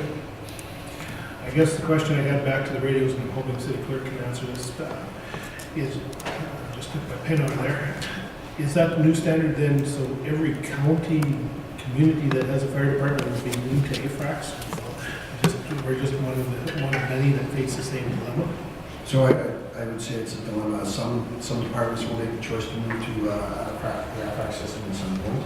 In our case, because our dispatching center has moved that way, as I said, and as the gentleman manager said, there's two sets of radios there. So, for example, that communication goes through a dispatcher and then back down. So the direct communication is not there at this point. Each community will make that decision. The AFRAC system, if they're on it, if there is an opportunity to through emergency management, if we unfortunately have to go to a system or somebody assists us and they have that system, we'll actually be able to have those conversations with the program later. So there's those opportunities. The Saskatchewan works off the PPTSN system, and I know that they're working to get those systems to communicate seamlessly as well. Thank you. Any other questions off of page 32? I guess I had one for IT, and I'm not sure if you want to tackle it. Is the $300,000 data center refresh? If I remember correctly, is it really a cyber security matter? If a server, ensuring that we're up to date? Our servers are end of life. If I remember correctly, we have one that's 2012 and one 2014, and it's due for replacement. Okay, yeah, that's what, yeah. And I guess that in this case, I believe that there's also some recovery outage currently that could exceed 24 hours, and there's some concerns in it. In the day and age, as we look around, technology is the most important. It keeps everybody running from department to department, including the RCMP, fire, and city council, and a few others. It's a fair amount of money, but I don't think we have a choice in the matter when it comes to ensuring the technology of the day, because we want to get away from paper, so we've got away from paper, but we need to maintain our systems. Any other questions, council? CFO, I believe we can move on to the next page. The next area is under transportation services, and so you have your airport, as you mentioned. The snowplow grader and the icing equipment would come from the ACAP grant. Airport building maintenance, $50,000. Taxi rehab, $250,000. We're hoping to use federal gas tax funds for that. And then we get into fleet services. So these ones will all be funded from the fleet reserve, so it won't impact tax dollars from this side. Bylaw SUV, $40,000. Fleet GPS for units, $50,000. Roads half-ton truck, $39,000. Roads 1.5 ton truck, $70,000.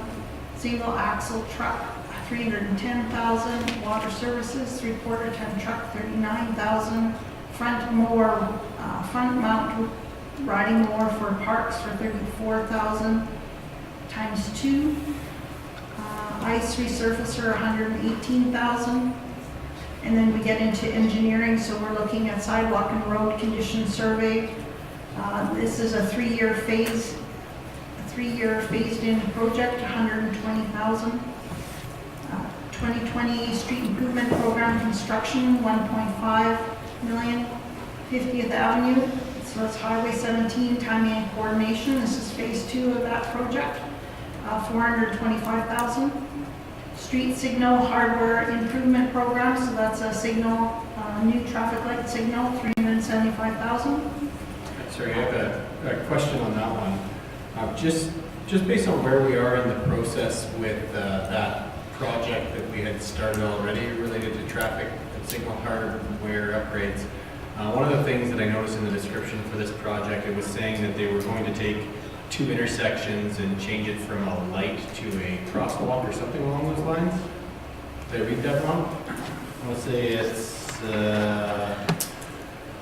47th Ave, and then the other one would be wherever Wendy's is. They're going to do something different there. I was just curious if we had gotten all the information back on that to truly budget whether or not we're going to make a change in terms of what's happening at those intersections.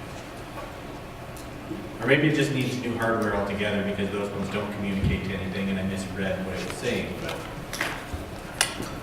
Yeah, I'd have to get some information and bring it back. I don't have that currently in my hands, but my understanding of the Phase 1 project along Highway 16 implementation is happening within the next month and a half. To be honest with you, I hadn't heard any major changes to intersections, so I'll have to verify that. There's a little blurb in the project description for that one that says specifically which ones they're doing something different, and I just wanted to make sure that we're at that point in the project that we know we're doing that different thing and we're not budgeting for something that we're guessing at. Yeah, again, I would have to get further detail when the director's back from vacation, and I'll provide that information. Thank you. And I believe it is specifically to the two pedestrian half signals along 50th Ave and 44th Street. That's, so that'd be the two on 44th, I think one on 50. That was the question I had as well, just to be sure that we were at, because I hadn't understood. Again, just the understanding where we were when we were doing 44th Street, they would have been included in the current program that's being executed in 2019. Yeah, my understanding of those two intersections, they only change from green to red under pedestrian request for crossing.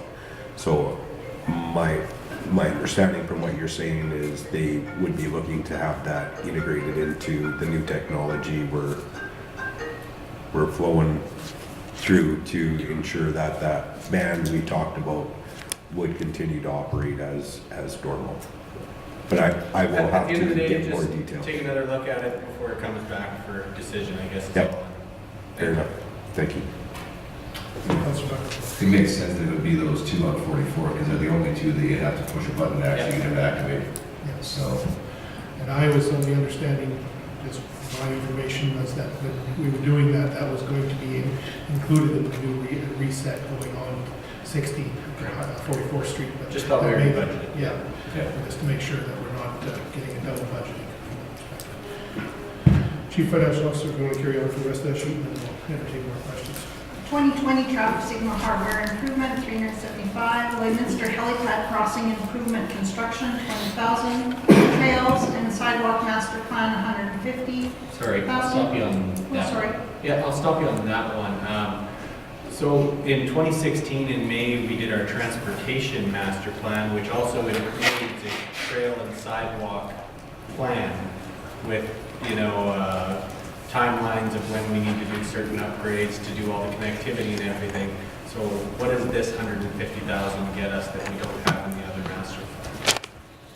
my understanding, it would be looking at our entire network, looking at improvements, including Bud Miller Park, for example, where we have all our trail networks, where our major improvements are required, looking at a 5-10 year capital plan with regards to keeping our trail systems up and running. I'd have to look at. Yeah, from what I saw, that's what that master plan did, is what you just described. Although I don't know that it included Bud Miller, I can't picture that off the top of my head. But otherwise, it was exactly what you're describing with a 3-year plan, a 5-year plan, a 10-year plan with dollar amounts. Mind you, they were high-level estimates, so maybe something deeper, but thank you. Just in regards to this helipad crossing improvements, are we putting 2 of those manual crosswalks there or just 1? My understanding, it's one crossing where the helipad trail And they meets press the the button. road. So aren't those, I thought those price points were $10,000. There's different requirements due Oh, due to that. Okay. due to the area. It is more complicated than just a Standard. normal standard pedestrian crossing. Perfect, thanks. The last one under transportation services is 2021 street improvement design services, 150,000 for a total of 4,536,000. Thank you. I just wanted to mention, make sure everybody on council is clear on this as well as the public. The first three items on this page are subject to federal grant approval. Just like we went through for the last couple of years, this council dealt with the airport resurfacing. Until ACAP, as it's known, the ACAP program federally comes forward, we will lump along with the snowplow truck we have. It's dated, I understand. We're looking for a grader to move even more snow back because the snowplow truck has certain restrictions, and having a portable de-icing piece of machinery to service the lanes that do come into the city to ensure, oh, sorry, no, that's the runway, actually, if I read that right, to deal with the runway. So hopefully that lobbying will commence after the budget, if the budget is so approved, to carry forward and try and find some money from the federal government for that. Councilor Torson. Thank you, Mayor Albers. I missed one of my questions and I just caught that I had missed it. So one of the things on here is the airport taxiway rehab, which is not included in the ACAP funding. The mayor, myself, and Councillor Baker had an opportunity to meet with our consultants who are doing our airport master plan, and they are just getting started on it right now, and we're doing public houses and getting feedback on what they were going to be doing. Do we know that the taxiway that we are putting, where it's going to go, the size, quality, and caliber is going to be the same either way, regardless of the result of this master plan? I just hate to throw $250,000 at something where it's not going to be necessary in the same way. But at the same time, if it's falling apart and we are going to have some serious issues, that's a different story. So I'm just curious where it was at on there. Yeah, part of this is in a 2-year program where our taxiways were in need of significant improvement. There were drainage issues that were causing our asphalt taxiways to deteriorate. So this program has been underway for a couple of years, and this is, I think, phase 2 of that program. With regards to the master plan that's being conducted by economic development, I don't believe there's an impact on the actual quality and location of those taxiways. I guess that's something I'd have to have a conversation with. From their description, it does have an impact on where those things will be in the size and structure of them. Like, I obviously you're only allowed to go a certain direction, but whether they're suggesting in the near term to do a different, I guess they were pointing at a map and I can't do that right now, but just doing it in a different way. There was some suggestion that that's a possibility. Is that accurate? It is accurate, your question, Councillor, but I think to answer the question, just looking at the project summary, this is to actually connect the lease hangars. This is the piece of ground between that's existing at the airport. So I think you're one step ahead of where we could be going. Whereas the project currently is to complete what was in place and due to issues of the past. They're no longer repairable. There's soil conditions, and that's what's led to the soil stabilization and then the resurfacing. This is actually in front of current hangars today. And to try and do it all was a $750,000 touch. What we're doing is spreading it over 3 years is what I believe.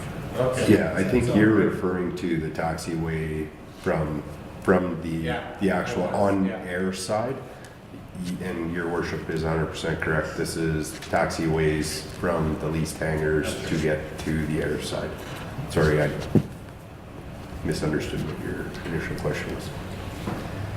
My questions are in shorthand, so I have to remember the whole question, so we're all the way there now.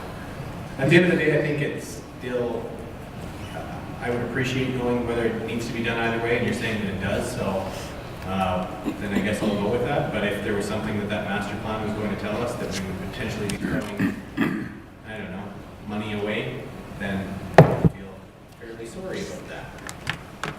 Councillor Baker. Thank you, Rick. The question of the taxiway, I had one question about the taxiway project we had this fall. Did we happen to finish that?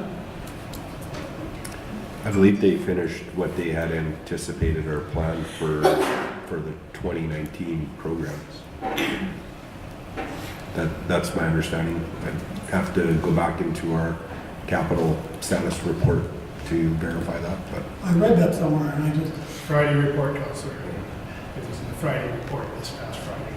That's where you read it. was it not budgeted for? It was budgeted, yeah, that was that project that we approved in early October. And I think they got most of it done. I don't know if all the walkways were completed, is what I read by going back to Friday's report. From engineering, I believe they got a good portion of it done, but they didn't get a full wrap up. But I think that we're down to the minimal that they'll finish in the spring. You have the bucks to do that, okay. And that would be, yeah, that would have been carried over, or will be carried over into the 2020 cap. 13% is what's remaining on the percentage of the budget or the project completed. 87% of it. Okay, that's right. That may not mean the work's not done. It just may mean that we haven't fully paid those POs yet. So as far as I understood, the work was completed, but again, I'd have to double. We'll look forward to that report coming back. I'll read you what it says, so you might be able to clarify it for me. Engineering Services is working on the final 2019 progress payments in preparation for carrying over the remaining walking trails to 2020. Then you are accurate, Councillor. Walking trails to complete in 2020. That's what I thought I read. Sounds good. Any other questions on page 33 of the capital budget? Your Worship, the taxiway that Councilor Jonathan was talking about, if you look at airports, when you fly into them, they usually, the bigger airports, they have a parallel runway, if you want to call it that, at each end of the airport. And I don't know if we're ready for that yet. I don't know, that will hopefully come out with the airport study Yeah. that we looked at, and I think that, again, it's planning to ensure in the future, to ensure, oh yeah, there's gonna be that too, but I'm hoping that, Somebody else pays for it. I'm hoping we can talk to the federal government about that, that'll be a long-term development of our airport, but certainly that, you're right, Councillor, it's not gonna come cheap, as we can see here, just simply repairing something at $250,000 a year. And the dirt work to do tomorrow. Absolutely. Any other questions on page 33 of the capital budget? CFO, please carry on. The next area is planning and development. So we have economic development, intermodal transportation study for $100,000. The DARB implementation plan for $45,000, and we'll draw from reserves from the bid levy that was previously established, so that will not be supported by tax dollars. Community services building and site demolition, $350,000 for a total under planning and development of $495,000. Under land division, we're looking at landscaping final inspection for $10,000. Parkview area structure plan revisions for $70,000, a total of $80,000 from revenues from land division. Councillor Torson. Thank you, Your Worship. On the Parkview area structure plan revisions, I'm curious, we know within this document that there is not that many permits going through our planning offices. Is this something that we could potentially do in-house rather than going outside to a consultant to do the revisions that are necessary? Because as I understand, there's just a couple ideas of what to change in an area structure plan, not necessarily going back to the drawing board completely.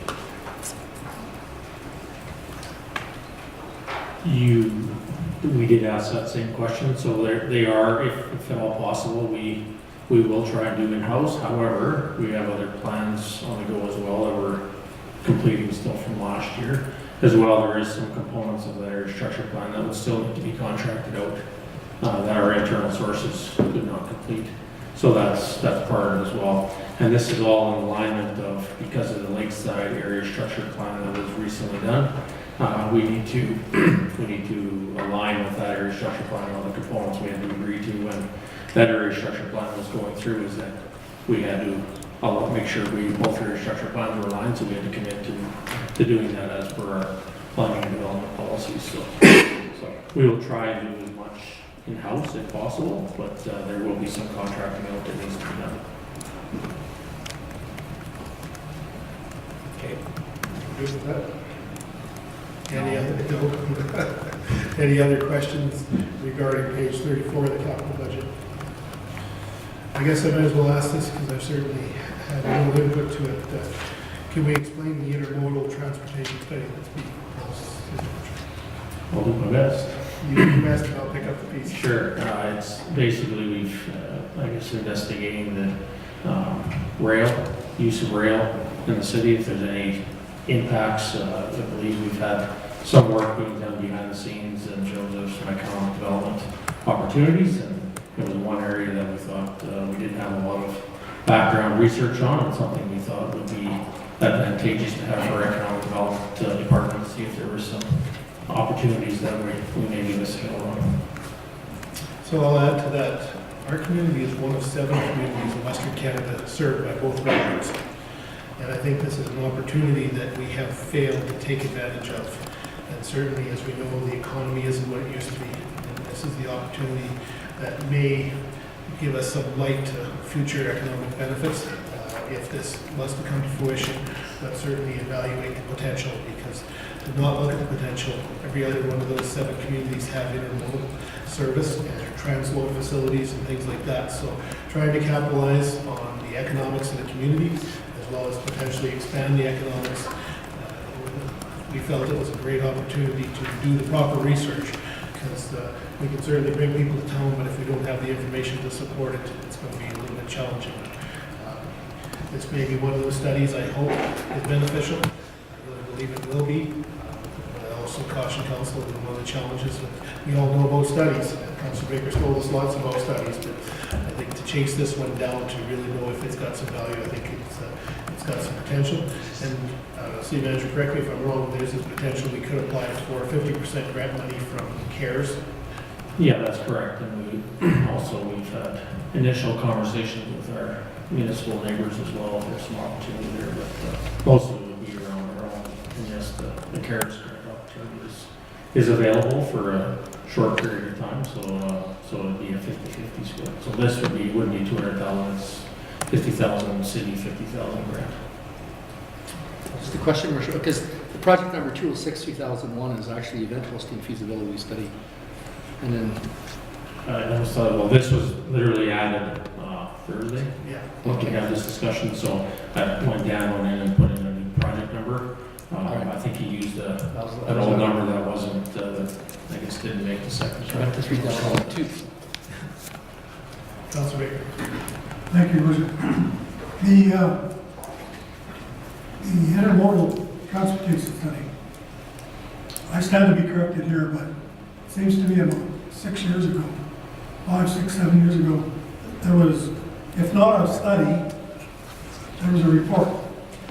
And the problem we had with the railroads, they only stop for train load lots. They wouldn't stop for boxcar loads. So somewhere in the dark corners of the city, you might find a report hiding somewhere.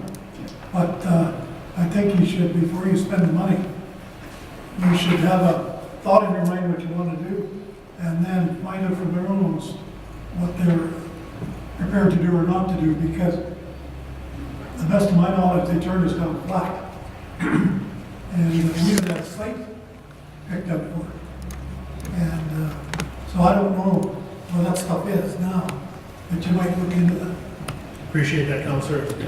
Certainly, there's been some, can I say, very preliminary discussions because we maintain a relationship with the railroad. But no, I do hear what you're saying, and I guess that my discussion was that because trains are made up of both CDM and CP due to the commodities that we're shipping from the refinery, ADM, and things like that, you're right, there has been a real push to get to full-length trains, but in understanding what I've been able to do from operations in the railroads, they're prepared to still make up maybe trains something. here. But we'll explore it to make sure. Yeah. Absolutely. No, that's great information. Thank you. Any other questions on page 34 of the capital budget? CFO, please carry on. Under the utility departments, we have engineering and wastewater treatment plant, 2.5 million, that's phase 1. Sanitary main replacement program, phase 2, 1.8 million. River intake dam construction, 1,460,000. There is supported by other local agencies to support that program. So there's other revenue other than taxation on them. Central, and it's not tax supported, these are supported by utility revenues. Central Business District Replacement Program, planning and design services, underground assessment for 300,000. Northwest Drainage Channel Phase 2 construction, 1.2 million. East Drainage Channel improvement, Lake J control, 1.6. 2020 water sewer replacement program construction, 1.2 million. Under landfill, we have wood chipping for 300,000. Landfill historic landfill closure study for 100,000. Sanitary sewer replacement of 100 under the parks area for the Legion Ballpark, 135,000. Water services, water meter replacement program for 275,000. Water treatment plant, front-end engineering design of the SCADA system for 150,000 and SCADA replacement of 200,000. River intake flow meter replacement for 25,000. There is also supportive revenue on that, and river intake pipeline repairs for 90,000. Wastewater collection camera unit for 25,000. Councilor Thorson? Two of the items I just had a question on, or kind of three. On the wastewater collection camera unit, do we not already have a camera unit that goes into pipes? I thought that we had budgeted this a couple of years ago, so then the question becomes, is this camera unit the same as the other one we budgeted a couple of years ago? It's on one of the other trucks. Do we need two? Can one team use the other team's camera? Yeah, excuse me. This was a question we asked as well, and I was assured that this camera is a requirement for improving our flushing systems, ensuring that our main maintenance and flushing programs are up to date. I'm not sure the total difference between the cameras we currently have versus what this one is. I can get that for when we bring that back for budget. To make sure we're not, buying an extra one when we already have one that works and is in use and everything My else. understanding is that is not the case, Okay. but I will verify that. Okay, and then the other one I had was just on the SCADA system ones, and it was just around, so I kind of work in this industry a little bit, so I have a certain extent of knowledge and asked a few people some questions on this, but front-end engineering design, so the design work of 150,000, and then we have the actual hardware and stuff that's 200,000. Generally speaking, on a lot of projects, the engineering design is usually in the, depending on the type of project, 5% to 20% of the cost of the actual goods. The only question I have is there a significant amount of programming or something that you're doing with really simple tools that is requiring a significant investment in design? So my understanding of this project is the design will define what SCADA systems, equipment, technology needs to be replaced. So my understanding is that department fully had an estimation of what that study was going to cost, which is in the report, and they put some funding in there for potential starting of that replacement program in 2020. But we do believe there'll be more capital expenditures with regards to the improvements once the report's done, and we fully understand the extent of that our SCADA system improvement program. So at the end of the day, to be sure I'm clear, the 150,000 or the 200,000 that's to be spent after is under the assumption that this study and the design is done, and we want to start moving on it in the current year, but we completely expect there to be more than 200,000 worth of equipment. That's my understanding, and that is correct. Fair enough. Yeah, Your Worship, just to follow up on that, when I first saw that if we were replacing the system, why don't we just spend the 200,000?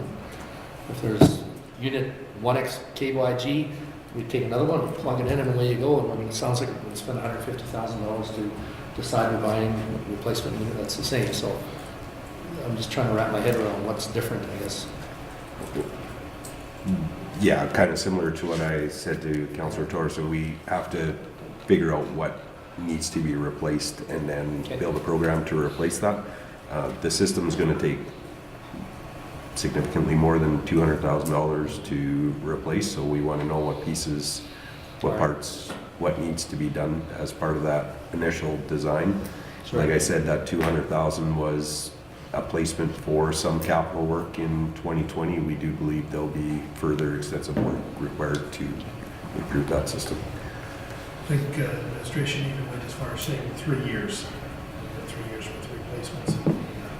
Yeah, we have to remember that plant is getting up there in age, and a lot of the SCADA systems in there are original to the plant, and they are in need of significant improvements. Councillor Buckingham. Thank you, Worship. I think it's probably worth noting the difference between the 2019 water and sewer replacement program and what's being budgeted in 2020. Can we speak to the difference there in what's been budgeted for the last number of years versus what we're budgeting this year? As we talk to all of our managers and all of our teams about making sure we're making this as fiscally responsible as possible, on this one line item, what have we changed? Thank you for the question. We have reduced both our water sewer replacement program and our street improvement program, potentially well over 50% reduction in those programs to find efficiencies and balance the budget. We needed to find some capital items that we would reduce our budget on, and as part of that process, we are reducing our water sewer replacement program from two blocks down to one. So we cut that program in half, and we reduced the amount we were going to do for the street improvement program as well. Just reduce that program to help the bottom line of our budget. Yeah, and I knew those numbers, and I wanted to bring that up publicly because it speaks to what we're doing here. We're talking about we're looking at items one by one here and a bunch of different things, and is this necessary? Well, other things that are necessary is we've cut programs that we've been running year over year at almost twice the amount, just to try and get the budget balanced and not raise taxes and absorb it all. So I just wanted to have that conversation publicly because to me, it speaks volumes as to what administration is trying to do on the whole here. Right? So just wanted to throw that out there. Any other questions on page 35 of the capital budget? I hate to do this, but can we go back one page, 2 pages actually? I found my notes in my book. It's to do with the single axle truck item number 2032055. I know we have some single axles, and I know Fleet had moved to some tandems. Are they still satisfied to stay with a single axle versus a tandem truck? I imagine it's a replacement. It's likely replacing a single axle, but just curious about that because we have to replace some tandems last year. Yeah, unfortunately, our guy who's in charge of fleet's on vacation, but Dave Henning, our Director of Transportation, has assured me that the capital requirements with regards to fleet replacements are all extremely in dire need of replacement. As far as which truck that is, Your Worship, I'd have to do some more digging on that to find out which truck it is and why we're going with a single axle. Yeah, like I say, we've done tandems. We purchased 2 new tandems this past year. This I just want to make sure that it wasn't a miss that he thought he had a tandem for some reason, because I thought we got a pretty good deal at 310 is getting up there for a single axle, but I'm sure it was equipment, so we could check on that. That'd be great. Going back to page 35 now, just so everyone's clear, the land chipping, wood chipping doesn't occur every year, does it? That's item number 2043002 at the landfill. No, that occurs on a three-year rotation-ish. So we compile all the wood, and then we bring in a contractor to do that, chipping on a 3-year basis. 3-year basis, okay. The historical landfill rate below it, that is to do with the VLA field, not the current landfill? That is correct. Okay. The sanitary sewer replacement, I think the CFO mentioned parks, and that's at the Legion ballpark. Yes, that's correct. We have some issues with the service that is connected to Legion Ballpark, restrooms. This cost is to replace that service from 40th Ave into those washrooms. We are looking at alternatives to remediate that issue without having to connect back into 40th Ave, but at this point, that's the plan, so it may change as we move forward in 2020. Okay. We need work there, it's just what that work is at this point. Okay. And I guess the last one, and I know we continuously deal with this, and I believe it's basically an annual cost, the water meter replacement program. We are constantly replacing X number of meters per year on rotation, and this just continuously comes back. Am I correct in that? That is my understanding as well. Yes. Any other questions? Not seeing any. CFO, let's move on to page 36. Please. Under Rec and Culture, we have the Mile Aquatic Center, railing and curb upgrade for the dry concession at $15,000. Heat exchange replacement for $500,000. Super Crew 3/4 ton lift gate and rack truck for $45,000. Upgrade electrical panels and associated fixtures for $130,000. Hot water heaters, for domestic showers, sinks, and taps for $15,000. And toilet partitions for $20,000. At the outdoor pool, we're looking at a chemical controller for $10,000. Replace the hot water tanks for $7,500. Replace CO2 pumps for $5,000. Exterior renovations at storefront, roll top and painting for $10,000. And replace equipment shed for 10 by 10 for $7,500. Underwater pool lights replacement for $30,000 and new fencing for $8,000. Under arenas, we have the vestibule for the plant room for $5,000, fire alarm system for $35,000. At the golf course, we're finishing the irrigation system upgrade for $450,000. The north door replacement for $10,000. Electrical control replacement for $60,000. Triflex green mower for $45,000. Light duty utility vehicles for $36,000. Toro 3500 Groundmaster fine cut rough mower for $55,000, and golf carts for $105,000. On bank restoration for $100,000. Restaurant equipment replacement for $35,000. Plant operators, under plant operators, we have gas leak detection equipment for $8,000, and a service sports center roof replacement for $575,000. Cemetery, we're looking at a cemetery master plan for $30,000. And at the Bud Miller Park, we're looking at light rewiring for the spray park, picnic shelter rehab for $60,000. Park beautification for $20,000. Playground replacement, $140,000. Bud Miller All Seasons Park entrance walking trail for $150,000.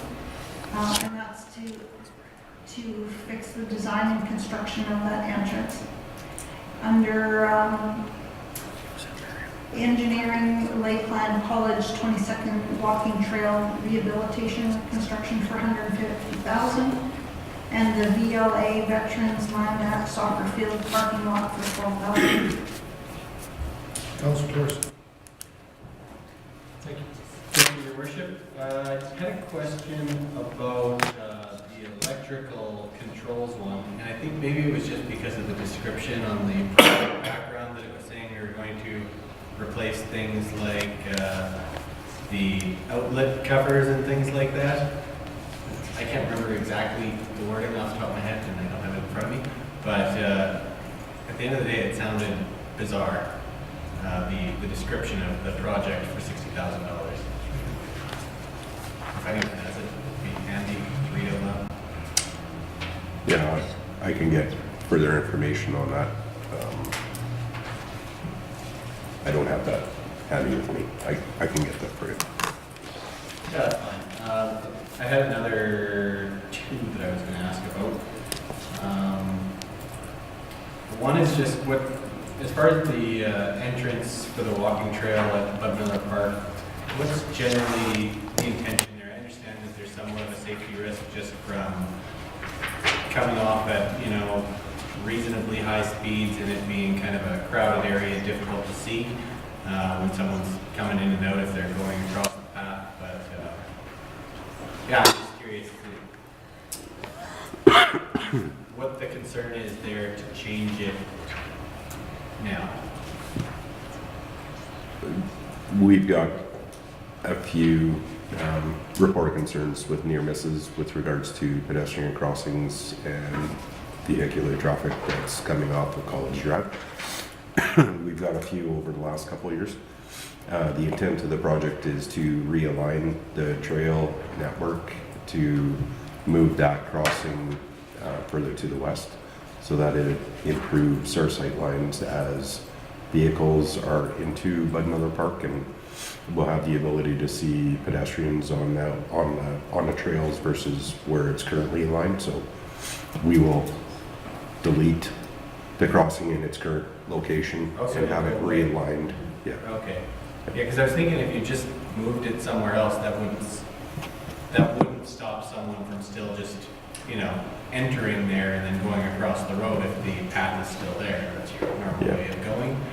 But you're saying you'd move it quite a bit farther down. Yes, we would realign it to the west and then delete the portion that is in conflict with that actual crossing. Although many people would not like it, could you potentially move some signs and just take down the tree? Would that not accomplish similar goals in terms of, I understand taking down trees is a touchy subject, but could you not just improve the sight lines for a much cheaper option than going through that? If I could just add, I think if we move that crossing, you know, I don't know, 50 meters west, it will also alleviate a couple of other issues. And one, there's a low spot on the south side where there's always water that accumulates, and that asphalt, there's a trail that leads into our yard where we have trees and whatever in there. It just falls apart, and we repair it annually, and it's just because of the water, that asphalt doesn't survive. So if we moved it past that, I actually think that in the end it'll solve that issue, because in the spring you can't go on that southeast corner and walk through there until it's dried up quite a bit. So it might actually address a couple of issues. One of the other issues is stacking. So if there are pedestrians that are crossing and people are trying to enter into Bud Miller Park, the amount of space where vehicles can stop to let those pedestrians cross with regards to College Drive is very minimal. So this will improve that as well. We won't have vehicles stopping right at that entrance sign. We did, Parks and Engineering did look at various options to improve that, and what they came up with to fix the solution to improve many things there was to realign the trail to the west. I got Councilor Monroe and Councilor Baker. Just a couple things in regards to the Viacle Aquatic Center. The heat exchanger replacement for $500,000, if that was to be held off for another year, what kind of implications would that? Sorry. At the end of the day, we can't hold it off, but if we did hold that off and didn't replace the heat exchanger, and the heat exchanger goes during normal operations, we could have our pool down for a significant amount of time, potentially a month to 2 months as we bring in a new heat exchanger and replace that. So we're trying to be proactive and get it replaced. And we have worked with the service provider, Nordic, to determine whether it is at end of life, and we are being advised it is needing to be replaced in the very near future. Perfect. One other question in regards to the super crew, the 3/4 ton, are they hauling a lot of things? Is it just hauling back and forth from the Aquatic Center to the outdoor pool? Is that why they need the larger truck, or? Yeah, that will be revised. It's not in this, but when this comes back to council, we're changing that to just a regular half-ton truck. And when we need to move larger items, we're gonna utilize our operations team that have a 3/4 ton truck with a lift. So that truck will be changed and the budget will be lowered to reflect a half-ton versus a 3/4 ton. Perfect. And one other thing, just in regards to the irrigation system at the LGCC, is any of those upgrades, is that going to interfere with us hosting the summer games? Yeah, we've had those conversations and I've been assured that it won't. Okay. Perfect. Councillor Baker, Councillor Forsyth. Thank you, Richard. The first one is I had as well was the Vehicular Park entrance. I don't know exactly what the plan for there, but unfortunately, I would think, and I've heard stories and I've seen it happen a couple of times, where young people roar across there on bikes and they don't stop and put the night light on, or the flashing crosswalk light. And about 3 weeks ago, I just happened to come from the south after dark and come around that curve, and there was 2 or 3 just fired across there. I wasn't going very fast, but I was wondering if we're going to put in some kind of safety gates. You know those perpendicular safety gates, or do they help? Or, but you guys, the big thing is to stop the young people from roaring across there on their bikes, I would think, or running across without turning the lights on. So I think, Councillor, this is actually on the inside of the park. I know what you're talking about. Well, I'm talking the outside of it. Yeah, you're talking the outside. This is what's being proposed by administration is actually the crossing as you drive into Bud Miller, one way coming in, and one way each way. That crossing there, the pedestrian crossing at that point is what they're looking at re-engineering. Well, I think we've got a problem with the road too. I'll just throw that out to you. From, you know, stop sign only works if somebody stops. Absolutely. The second thing was the sports center roof. Replacing the roof. I don't know how much that is or what it is, and I realize the building is probably 12, 13, 14 years old, I'm not sure. But in any case, I believe that we did have warnings on those buildings, and I'm sure you've been fighting with somebody over roofing. But in any case, whether the general contractor is still allowed to land or the roofing contractor, that's another question. But one thing that I witnessed in the past was when roofs deteriorate much before their lifed out time, according to the warning, you can take samples of that metal and take it to a lab and have it tested and see what kind of metal is actually used in the roof.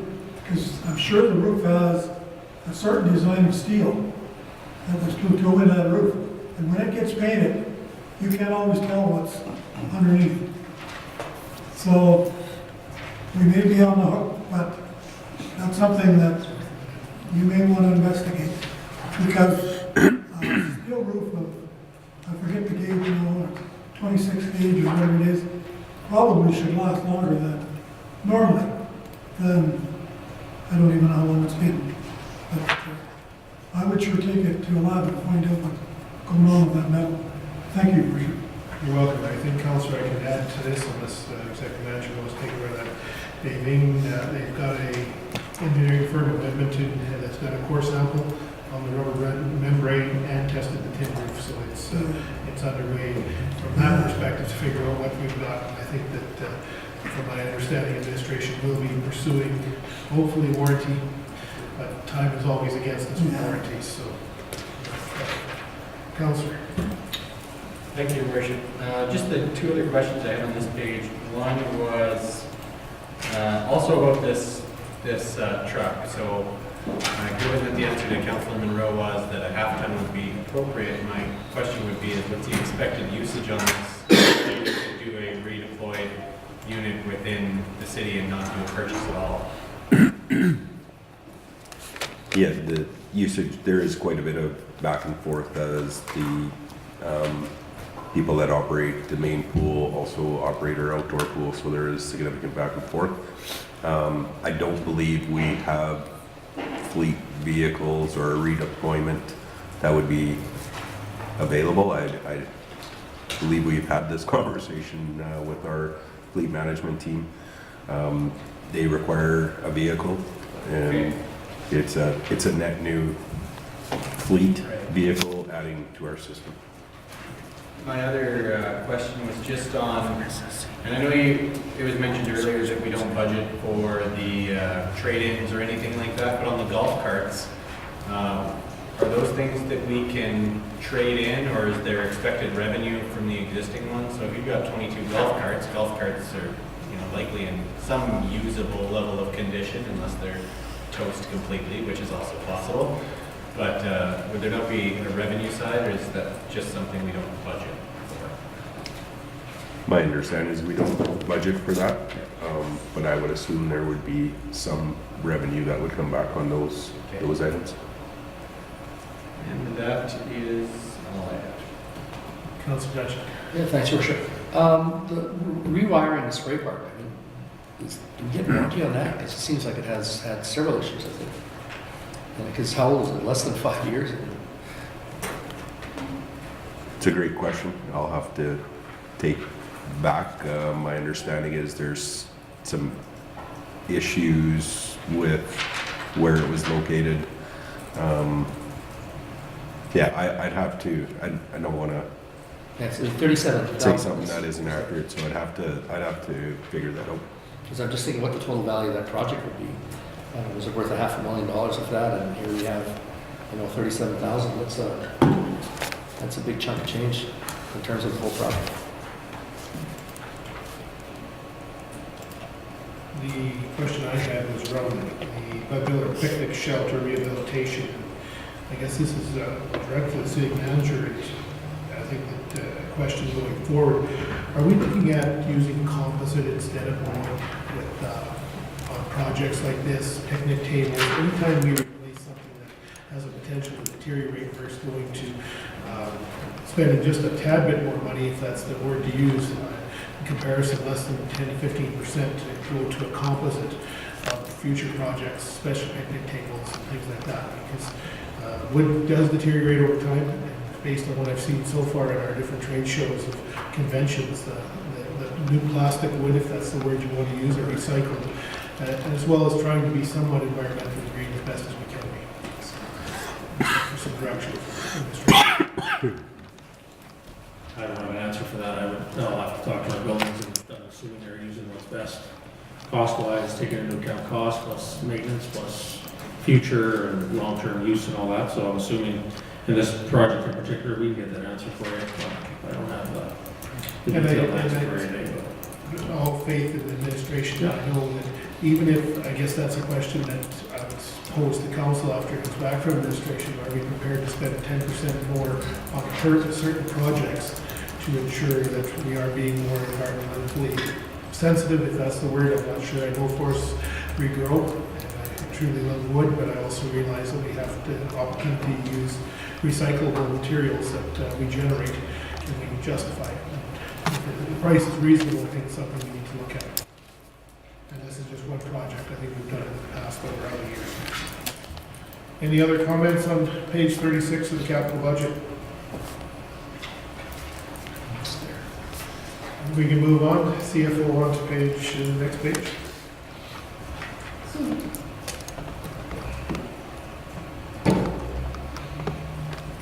So now we are moving over to the council to determine the stakeholder input. The items we have listed there are the West Sanitary Sewer Trunk Extension, 75th Avenue for $9,170,000. Fire Station number 1 construction for $8.5 million. The new Culture and Science Center for $14 million. Other recreation and culture facility for 1.5 million, and rec culture building designs for 400,000. It's a small shop. I don't mind talking to those in a little further detail. Council's aware of some of these obviously coming out in our building report. The first one, the West Sanitary sewer trunk extension, obviously would be development driven. So we don't see that as a cost to the taxpayer other than preparation. If there is a, if we were to say today we wanted to develop further west than we are going today, there's a concern. It would be probably a year and a half to 2 years between design and build to get that ready for. Obviously, some of this is tied to annexation, and we understand that, but just want to put it on council's radar more than anything. It would be paid for primarily by the developer. There may be some offsites that we would have to pay and collect at a later date, depending on how the arrangements would work. But just wanted to put that one on council's radar for to acknowledge that there would be something required for future development. The fire station 1 construction, we view this as not an option not to do it.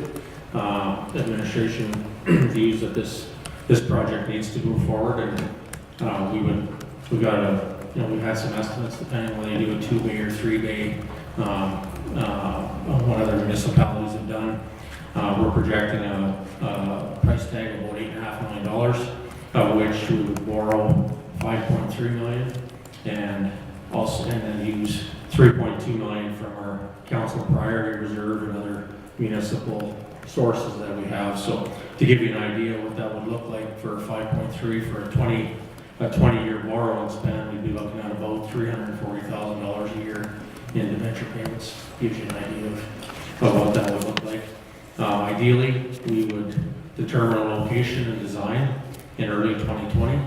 And hopefully, depending on all goes well, we would look at starting construction or being in that range in mid 2020 would be our goal, pending your approval. But that would be what we would like to do. We don't view we view Fire Station 1 as in need of replacement and not something we can wait on.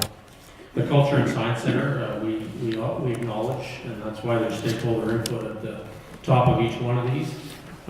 We acknowledge that there is a Your Voice night coming up in early December, I believe December 3rd, and we've looked at a couple of different options to replace the existing facility, and then the building report, it does outline 3 options, anywhere between 13 or 14 and $20 million.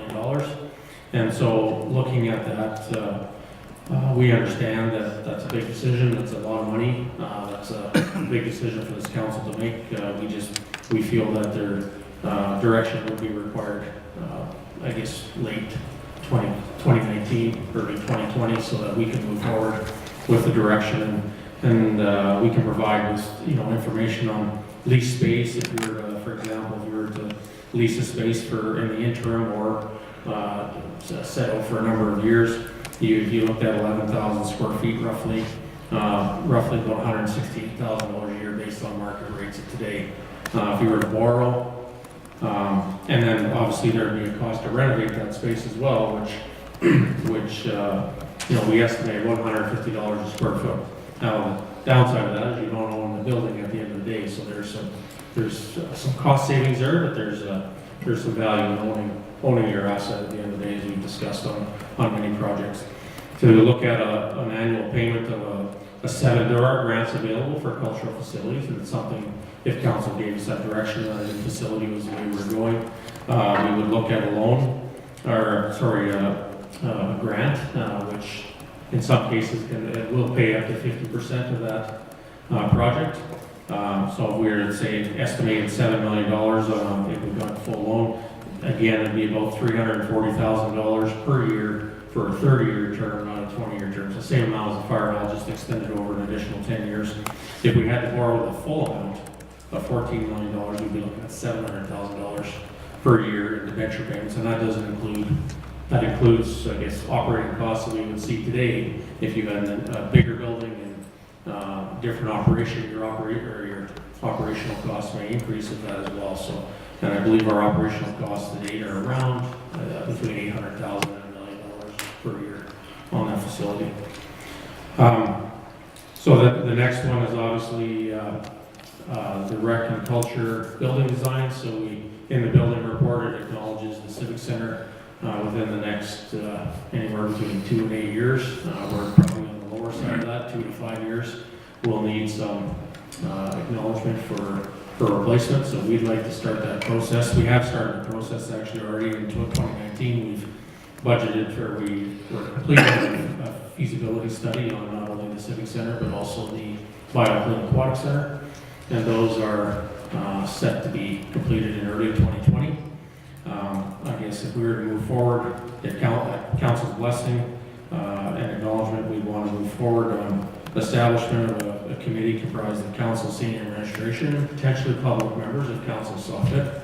We would start that, and then obviously from there determining the need, and that would come out of the feasibility, whether it's, you know, a standalone facility, a different type of multi-use facility, what that would all look like. So we would like to, in the 2020 budget, authorize some design dollars in there to start looking, whether it's a committee, council, or whatever, to start looking at what the replacement of that building would look like. And obviously, we fully understand there's a consultation coming up here in early December, and that will impact some of this. For the approval of the budget in late November, if all goes well today and council's comfortable, we would for sure want the fire hall included in that as a for sure to be done.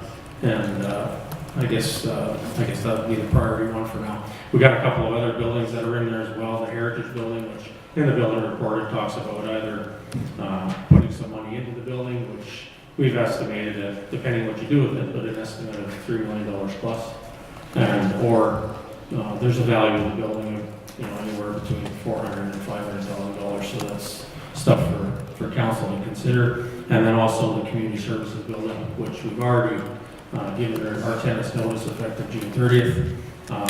And we, as discussed earlier, we've got money to demolition in 2020. And then from there, council would have to determine use of that land, whether it be a current city use, different type of use, council would be interested in. So those discussions would happen later on. So that gives you an idea what those projects are entailed, and I guess we can take any questions or comments from council on those.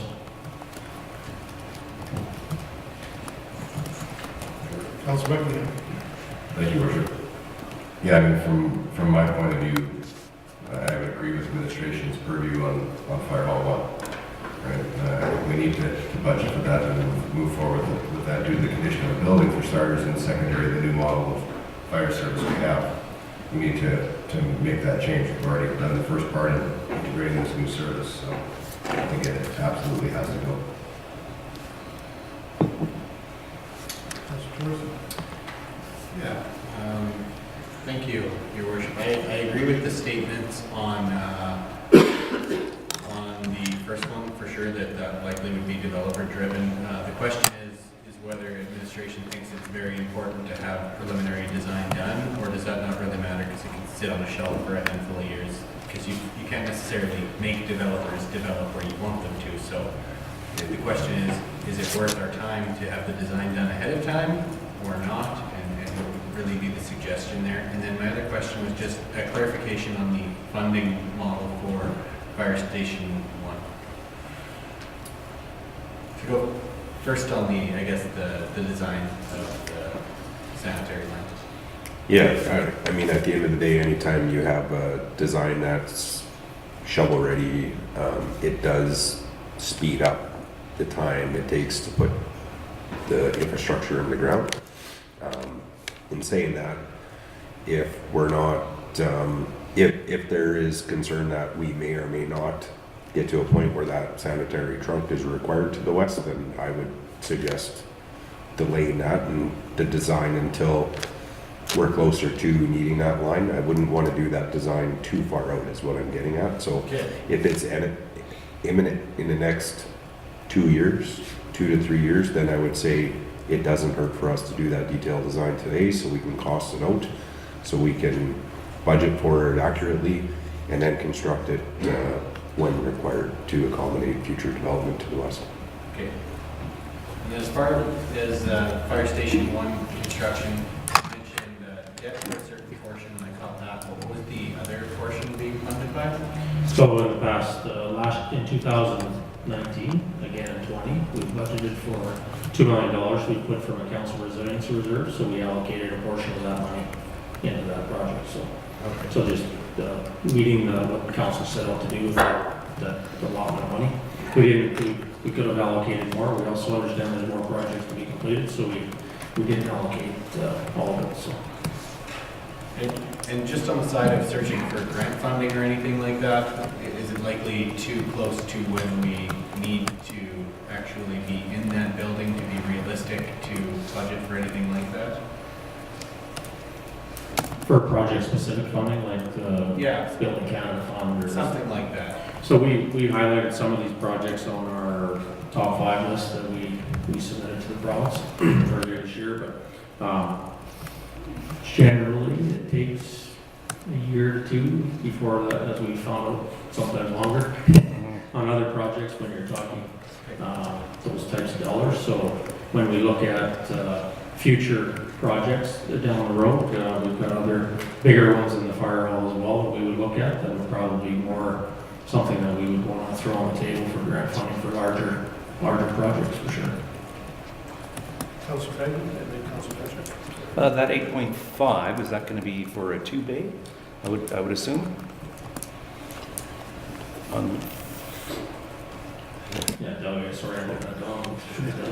Yeah, I believe that's initially what we looked at, was a 2-bay, along with the expansion to suit our current model with the quarters and the offices. Councilor Patrick. Yeah, thanks, Your Worship. I think we're kind of at a crossroads in terms of, as I say, we're getting our reserves in order, we're getting pieces to get in play where we're in a position to do things, and I think what we're seeing is that some of these projects are probably long overdue. When we talk about the Cultural Science Center and the status, and it's, you said it's costing us $800,000 a year to operate, somewhere near $2 million a year, and it seems like it's, you know, good money after bad relative to what we see in terms of the product we have there.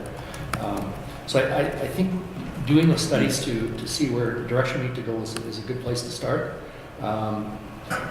And I guess in part, you know, as I see us in this budget and recognizing that it needs to be tight, but at the same time setting money aside and striking that balance where we're not sort of spiting one part of our daily operations or ongoing operations to sort of build for the future. But it's absolutely essential that we don't leave the next council with, you know, this infrastructure deficit with nothing in reserve. So I think at this point, building that infrastructure reserve, as well as having stuff ready to go. So if there are grants for the new Culture and Science Center and we need to build a new rec facility, that the community can get behind it in the same way they did around Service Sports Center. So there are a lot of pieces, but if we don't do our work around this and set it up for success, then we're going to be back spinning our wheels, and we've heard about that. Thank you. Well, I spoke on this fire hall before. I believe that we should design it to suit what we need it for. There's architects out there that designed the South Fire Hall about 10 years ago or whatever it was. And they didn't build the Taj Mahal. They built a pretty good building there for pretty good dollars. And I think when you compare the sewage treatment plant to a little fire hall, there is no comparison. And if you have your own architect, he designs the building, you can go out and get tenders from 10 people if they want to bid. And it's pretty competitive. But to go through this collaboration and a 2-year process, I don't think it works for small projects. But that's my opinion, and I think we should probably start looking for a site now, if you probably haven't even found one, and get on with getting the blueprint done with what you think you need to go into the fire hall. There's more than 2 days. We're gonna, I believe it's sleeping quarters, I believe it's a lot of stuff, right? another banana. Sorry, those are all things we have to take into consideration for sure when we Yeah, all when we those go to things, design, yeah. yeah, absolutely. So that's my opinion for whatever it's worth. Thank you, Councillor. City Manager. Maybe if, you know, when we talk about our reserves, we talk about debt and all that, Denise does have some slides further down here, if we want to go through those, it might paint a better picture for you when you go through them, and it's got some of these projects included in here, and it shows you what our impact on that is that fair to do that now? It is. I'd just like to leave one comment before we move on to that is, I think this is very clear to this council, and certainly to myself, that we need public input. They need to understand exactly why fire hall number 1 is being replaced and how critical it is, because if you go back to what we, as council, are responsible for, ensuring roads, water, sewer, and public safety. And fire plays a huge role in public safety. I think second, the Lloyd Culture Science Center. There's a multitude of pieces that I've learned in my short time in this chair, and I know there's a lot of history there, and I want to make sure that we engage that history, but we also do the right thing, because I know there's been several different attempts to try and resolve that issue. And lastly, I think with the Civic Center, I think there's no question we need a premier center to host events that we host, but again, we have to be realistic. We're not going to be a Saskatoon SaskTel Center or anything like that, but what can we build and what can we afford? And I think that's where we need the community's engagement. There will be an opportunity for people to come forward on December 3rd to talk about these things, and we certainly encourage people that are listening today through the media to make a point of this, because this is major capital construction in this city that needs to happen in due course. And what that due course is, we need the community's participation. I think that's the most important. Leave it with that. Thank you. Back to Councilor Baker. Well, the mayor follow up, the fire hall is pretty well legislated venue that we have to build, I believe. I don't think we can go without it. Yes. So if in fact we have to build it for public safety and a lot of reasons, we now have a different kind of fire department. And so if we have to do it, we should be applying it. Find the land for it, and to the point about leaving some debt to the next council, you'll always leave debt to the next council. Look at our long-term debt. I mean, there isn't such a thing as leaving a council with a clear in a 3-year, no, pardon me, 4-year now mandate. It's just that you have a program in place to replace your reserves, and I know that finance has done a great job of setting that up for us. As long as we stay the course on that, down the road, in time, we'll be in good shape to do some of this stuff. Not all at once. You can't do it all at once. It took a lot of years to get the big tube in. It took a lot of years to get the service put in because of the high cost. And people have to get behind those social events, rinks and culture centers and stuff. The fire hall is a little bit different in my mind.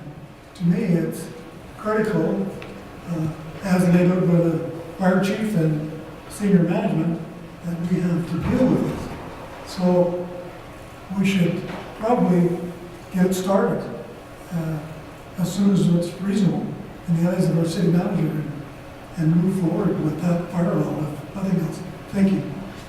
Point, Councilor. I think that's where the budget's headed to. Councilor Torson. Thank you, Your Worship. So I guess at the end of the day, I'm hoping that some of the questions from council as far as some of these projects brings back a lower dollar value for the capital asks in general, that there was at least something we could pull out of there, because if we can leave any level of seed money for any of these other projects that we have to do over the next few years, I think that that's, really critical. Like if there was 500,000 in capital that could be cut from that group that we went through today in detail, and that would be ideal if we could cut 500,000 or 700,000 and stay the course, but that becomes seed money for either doing the design on one of these other projects or to put a little money aside so that the next council, when they're approving the final budget, they have a little money to work with to either chase grants with somewhat of a design or to chase fundraising dollars for a new facility somewhere. I just think if we completely kick the can down the road on that, we're going to be doing a disservice to the community.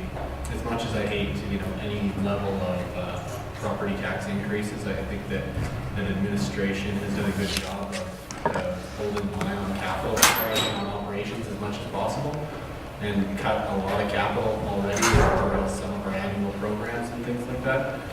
But hopefully there's a little more room that we can put a little bit aside for some of these big picture items that, maybe we went through something today that it really clicks a button where there's money to save elsewhere within there. I know that's a tall order and a tall task because there's been months of this for the finance team and for all the management team. But anything we can do to have a little bit left aside to either do that design or to start funding a future capital project for one of these buildings that we've identified as being near end of life, that would be ideal. Councillor O'Neill. Thank you, Worship. Yeah, it's difficult to find and strike that balance. I think some of the situations we're in is because people have been trying to find and strike that balance for years. And they say, well, don't replace that hot water heater just yet. We'll see what happens. And, at some point we still have to move forward and get some things done without chopping down everything. But, we've been looking at council administration, we've been looking very hard for those efficiencies too. So we have to try to find that balance without cutting things that are just going to cost us twice as much next year at the same time or 2 years down the road. So I would go as far as to applaud all administration, all managers, everybody for bringing it to this point, for sure. We'll try and help you find that balance. With that, I'd like to turn it back to the CFO and we'll continue on looking at the big numbers. Your Worship, just real quick, back to the single axle. That is to replace a single axle with a tandem truck. Last year there was a request for 3 tandems. It was reduced to 2. So this is to replace that third single axle truck with a tandem truck. So. Okay, thank you. All right, CFO. So this is a summary on our capital. You see funding sources as our capital revenue. We've broken it down to be consistent with our operating presentation, and then we've broken it down into operations, land, and utilities, and an overall total. So on the expense side, we have the high priority items that we've gone through by department, and then the to be determined by council area. That being said, we have debt included there for 12.3 million, and we have grants of 14 million, pulling from taxation reserves 5.6 million, and current year's operations. So taxation, 2 operations, and then transfer to capital, 3.7 million. Utility division, where any revenues earned from utilities is forwarded to the utility work, and you can see that when you look at the total revenues for utilities, we have 20 million there. That includes the offsite levies, a little bit of debt, other local governments and agencies at 5.7, and current revenue of 7 million to cover off the total expenses of the high priority for utilities at 11.3, and to be determined by council for the 9,170,000. So I think if we go to the next slide, we can come back to this. Our next slide is our restricted reserves. So I just wanted to give you an updated version of this. So restricted reserves, we've broken it into 3 columns: the 2018 restated, and 2019 forecasted, and 2020 budget. So the only number changing in there is the business improvement district reserve, which we are drawing 45,000 out for the dark project. Other than that, these ones are staying static. CFO, can I ask, is Alberta federal gas tax and SAS federal gas tax, I see they're 2018. Are they restricted, or have you moved them? Just out of Those are the projects that were carried forward and they'll be spent this year. Okay, thank you. So then the next slide would be our forecasting our unrestricted reserves. And so this is our new reserve reserve policy. So we restated the 2018 reserves and reallocated money into those new reserves. As a result, we have approximately 2.9 million in operating reserve and 26.2 million in capital reserves. With our budget, those amounts will increase. I'll give you the total for those. So we have total of reserves, those two numbers add up to 28.1 million in 18. And our reserves forecast to the end of 19 will increase to 32 million. And then if we do all the capital projects that we're forecasting, including the to be determined by council and stakeholder input, those reserves will go down 23 million. So there's a considerable amount of work to be done, and it's kind of going against our, it's difficult for us to build reserves and build buildings all at the same time. And so it's difficult to put money away for the future when we have an infrastructure deficit. So we're kind of working against ourselves in this area. So Adele put together this fantastic debt projection worksheet. So you can see that the gray line, that is our ceiling. So that's the maximum that we can borrow, the 75% limit. The blue stacking area is our principal amount paid, and the green, orange area is our interest paid. If we are to borrow for the fire hall, that's the green is added on top, as well as navy blue to stack it by year. So you can see that our principal and debt payment is going up substantially in those years, and the yellow line is how our debt is decreasing. The blue line is the water treatment plant debt. So what we have tried to do is phase in our borrowing over time frames in order to keep from hitting that 75% limit. However, this does not address any debt requirement for the cultural center, the Science and Cultural Center. So that would be on top of this.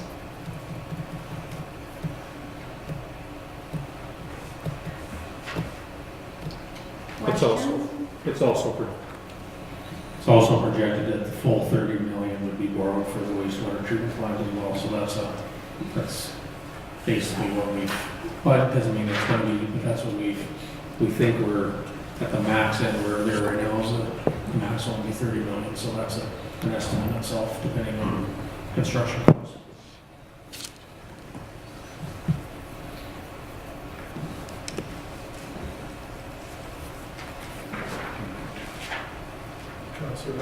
Torres. Sorry, I'm just trying to make sure I've got a clear picture. So the bars on the graph, are those what are the bars on the graph telling me exactly? That's total payments? That's our principal So and does interest that payments. mean by 2032, our principal and interest payments will theoretically be in the $60 million range? Yes. Cumulative. Oh, cumulative. That makes a lot more sense, yeah. Perfect. So if it's cumulative, why does it decrease significantly near the end? That's fine. No, I think we need to have that answer here. Yeah, I think it's time to clarify, please. Thank you for the question. So the stacked columns are your cumulative principal and interest paid to date. So the blue stacked column is your existing principal payments. So you can kind of see how they waver off towards 2035. That means that we've paid off the majority of our existing debt. And so the stacked columns in other colors is when we start to stack on more debt, and you can see as you progress to 2036, that principal amount grows and grows and grows and grows. So the chart is kind of telling two stories here. So getting rid of the blue is really getting rid of the existing debt we have today. There's the interest left. Yeah. So do you have a similar, sorry, mic's turned off. Do we have a similar projection that has the debt servicing as well? Because the question becomes how much of the city budget in future years is actually principal and interest payments in terms of what the overall budget is into the future. So debt servicing having its own formula, I guess you don't want to get into a scenario where, let's say, I don't know, a quarter of your budget is just servicing debt in general. And there's going to be some high years off the bat where we've got quite a bit. So I'm just curious if a similar projection's been done. Yeah, I think we can do a graph on that for the net when it goes to council. Okay, perfect, thank you. Because as far as managing debt, it's just as important to know where you are to your debt limit, like how much you can borrow, but how much are you going to have to increase property taxes or find other revenues year over year to be able to pay for these things. Mind you, there, with some of them, there's multiple opportunities, whether that's through a utility model and you're ensuring that you have the proper, rates on your water services, or whether that's through property taxes. But I think it's important, and I would appreciate that graph all the same. Thank you. Just so that council and myself and everyone that's looking at this graph, the only items that are added to this graph potentially are the wastewater treatment plant, the interest from the wastewater treatment plant, potential to hold fire hall, and the interest from the fire hall, correct? There's no other of the capital discussions that we've had earlier. None of that's been included this year. Boy, I sure hope oil comes back. That's just my Side crayons.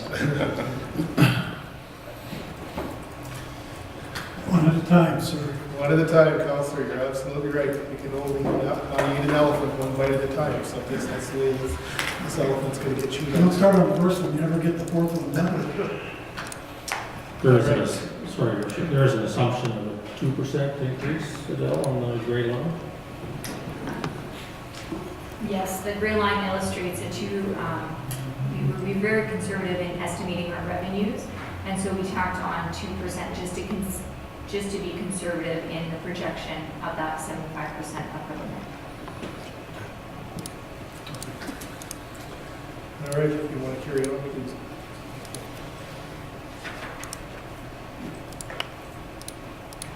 So this is our proposed impact on the residential. So a resident with a house with value of $250,000 would, holding school taxes constant, they would incur $41 a year increase in their taxes with a 2.5 municipal tax levy increase. A value of $350,000 would have a $57 increase, and $500,000 value house, $82.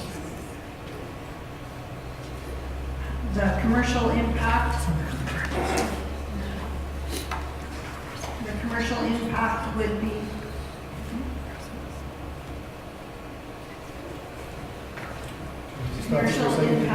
sorry.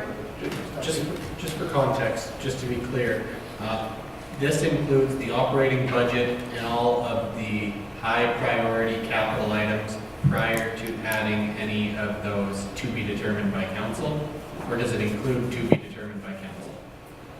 It includes some of the to be determined by council. Okay. Thank you. But not all of them, I guess. Well, I think we saw some of them are just on there as awareness items too. Okay. Commercial impact, a property with a $500,000 assessment would incur $147 increase in the municipal taxes. $1 million would be $295,000 a year.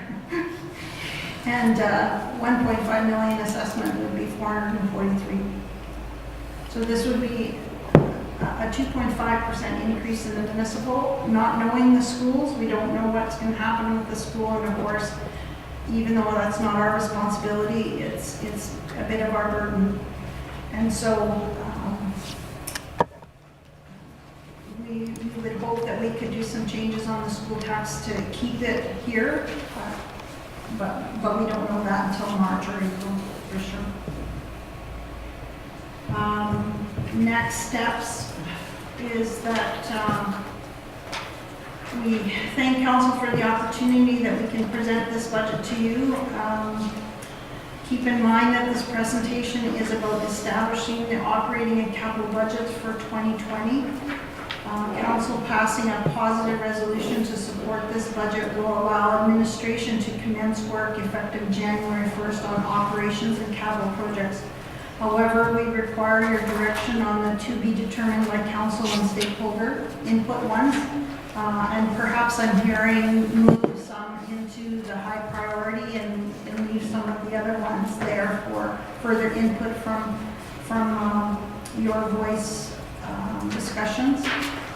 Are there projects that council wants to put on hold or take out at this time that we need that direction so that we can put it together? And we also need to know, do you want this to come forward to the next council meeting, November 25th, or do you want to revisit the budget on November 25th and bring it forward to a later date?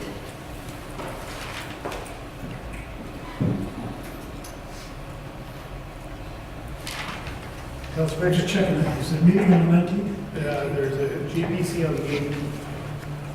GPC on November 18th. For 18th? And then we have a council meeting on the 25th. So we have, Just checking. we have 6 days for administration to come back with some answers to some questions potentially, if that's what we want. And you can add it to the agenda item on the 18th to answer questions. Simply, I know that several members of the ELT have taken away questions and then come back with responses. Then do we, or do we want to wait till the 25th and get those answers at that time and discuss the budget further? Councilor Buckley. We're not going to approve this budget until after your voice night, right? I would really like to have an input from the community so they understand what we're doing, because we could be treading on some thin water if we haven't had the opportunity to fully understand. So I think we have a bit of time to dissect this and give administration some time to answer those questions, because personally, I'm not prepared to approve an entire budget until we have that night. Councilor Torres? Councilor Baker, go first. Go closer to him, please. All right, I was just going to say, I wouldn't have it before December 3rd. And we're going to have an open house about the budget. We're going to pass it the week before. That don't work. Councilor Torres? Thank you, Your Worship.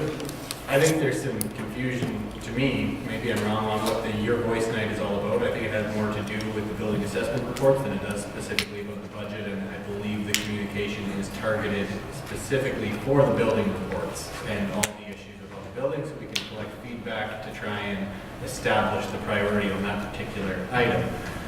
Without question, we've established that the fire hall, regardless of what that feedback says, is one that's got to be on the list.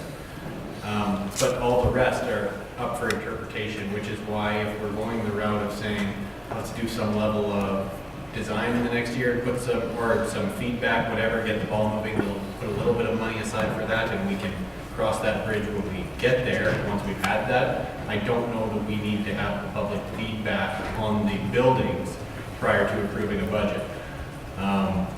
But there are a lot of outstanding questions that I don't know what that process looks like to make sure that council's been satisfied with the responses on those, and that we're actually budgeting for projects worth doing, and we're at that point. I don't know if we'll be there on November 25th. I want to be able to approve it on November 25th, but I don't believe that we'll necessarily get that information back, it be adjusted in the budget, have a new calculation of what the rate is, to be able to have all that done on the 25th. I think the majority of the feedback is going to be done on the 25th, so that whenever it comes to the council meeting following, we have a really good, solid standing on where we're going to land. But it's hard to say, as far as how that process goes of the information going back and forth. The last option for that meeting would be December 16th. Is that the last regular? Unless we schedule a special. Is that correct? That's correct. Well, I don't like the 16th, so not around. Thanks, Richard. I guess the only thing I would say is that, are we close enough to at least have a first reading? Because I think in the past, we've not wanted to do, 3 readings in one, and we won't do it for the budget, but I mean, how close is it to be at least be a working document for first reading, I guess, and I'm not hearing there's a lot of changes there, some fine tuning relative to some of the pieces on to be determined. So we wouldn't do a reading to the tax rate bylaw, we just do a resolution to pass the operating and capital budget. But I think what we need is, if you're comfortable with the 2.5% increase, then the capital projects might not necessarily impact that 2.5%.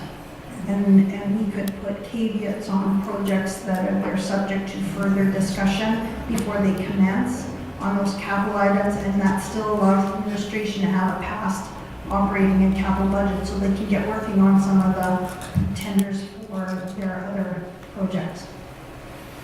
Appreciate that, CFO, and I think that's, I think we need to come back to the 25th to take a look at things. I do appreciate, and I would like to have the opportunity to discuss some of this with the public, because I think it's important that they understand where we're going.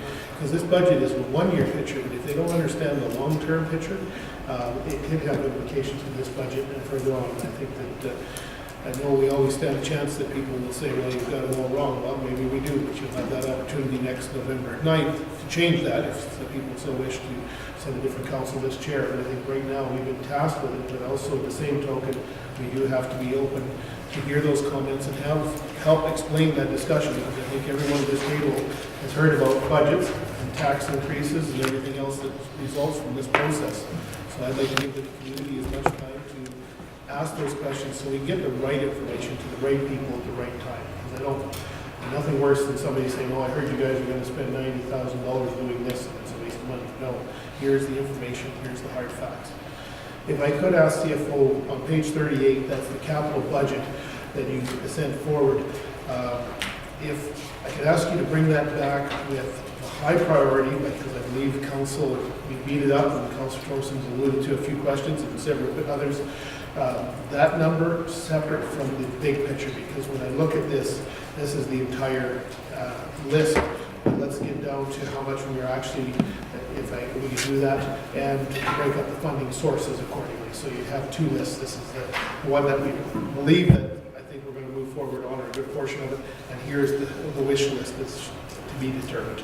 We already have that done, if you want to look at that right now. If you could send it out to council afterwards, that'd be terrific to bring it forward at that time. I think that's fine. Because I'm looking at the hour, and I think we went through your presentation. Is there anything else you would like to add? No, but I'm hearing, let's bring it forward to November 25th for further discussion, and if you feel comfortable with what we've presented, then you'll move forward. If not, we will delay it till the next council meeting. That, I think, is the one of the general feeling of seeing the council. Thank you. You're welcome. I'd like to add just a few things if I can. I had an opportunity to spend a good portion of the weekend going through the line-by-line project summaries. I wanted to congratulate the administration. They did a great job. There was as much detail as possible, justifications and current conditions of some of the projects that you looked at. And I think that's important as a member of council and for the public to know why we need to do those projects. I think that there's always work to improve, but they did a great job. Thank you very much. I think that from the perspective we dealt with safety, and I just want to bring to the public's attention, we do have ammonia plants, and the city's done a great job, and there's still more work being done to ensure that our recreational facilities are as safe as they can be based on the conditions that exist. We can't change something that was built 50 years ago overnight or snap of the finger without spending $2 to $3 million. So I think that's very, very important. And a comment I noticed in the business plans I really wanted to outline was the removal of silos within the city. The staff are working hard between different departments to remove those silos, and that was noted. And I appreciate that. And I think as a city, we need to work together. We have one team, one city with the staff. I know that they work together as best as they can. I think that anytime we can take down silos, be it from our level of administration, from the council through the senior administration down to the employees, and taking the employees for who they are and how important they are. Safety has become such a critical piece. We've had these discussions in the last 3 years about OH&S and workers' comp. We do take our employees very seriously. We want them to go home safely. That's costs that continue to grow. We train our summer staff to ensure that those summer staff do the job that they need to do safely and efficiently, and getting the specialized equipment for our staff. I just can't say enough about that, because I want to ensure that our staff can go home each and every night, whenever their shift finishes, to their families. Be it the fire department, be it the water treatment folks, the wastewater treatment, the road folks. They're out there whenever they're called. And I think I just want to say a huge thank you to the staff, because I think we don't sometimes give them the credit, because we're now in the winter season. And people often ask me, well, can't anybody run a snowplow truck? No, not everyone can run a snowplow truck, because we have more auto body work if certain individuals are driving it versus the trained people, because those gates, the blades, there's just something that is just not your ordinary pickup truck that people operate. So just want to pass that on to administration. I spent, like I say, several hours going through those business plans, and I appreciate the work that went into it. And it has some vision. I encourage council to take a look. That's talking into the 3 years that we've asked operations to give us that budget projection and start to look at that as the government, again, downloaded, as Councillor Baker would say, saying we have to put out 3-year operational budgets, 10-year capital budgets, so we can look at that. We've got a small hole, $53 million a year for the next X number of years, but as we'll tackle it one way or another. So thank you very much to the administration for hard work, and to the finance team. I know you pulled it together, and I appreciate that very, very much. Share that to all the finance team, because you've got to bring the rest of the herd with you, and sometimes that takes a little bit of work. So thank you very much for that. Any other comments from council? Good. No, thumbs up. Great job. Perfect. That's my Let me ask you a question. Councilor Baker. There's been sporadic questions all day. What are we expecting from administration? Because there's this question after that question, this question, that question. Like, what are we expecting from administration? I would look to administration, in my opinion, to respond to those questions with more detail. So as an example, Executive Manager Stang advised us that. We have them all recorded? Yep, I think they were caught throughout this time, so. Just making sure I understood. Yeah, no, I think that Okay, the so we're answers. gonna, that doesn't mean we have to redo the whole budget between, no, of course not. No, by the next meeting, if you got 20 items on your list or whatever there, can we not just deal with those 20 items? That's what I believe we should be able to. Was that the idea? That's the idea, and we would hope to, from an administration standpoint, we'd like to have the budget prepared and done for November 25th. So we have a few other priorities that we have. So I understand council's got questions on the bigger items, and those will have to take place too. So we'll do our best, and probably even in the next, I don't think questions are that overwhelming that we can't get those done in a reasonable amount of time and get something back for the 25th for presentation. Is there any other questions? Moving to the agenda, that moves us to inquiries from the media. Thank you, Your Worship. Today we have a request from the media for yourself, Mayor Elders, Councillor Blottingham, Councillor Torreson, Councillor Dietrich, and Councillor Fagnan. All right, I'll look for an adjournment. Motion to recess. Motion to recess, thank you. Seconded by Councillor Fagner. All in favor?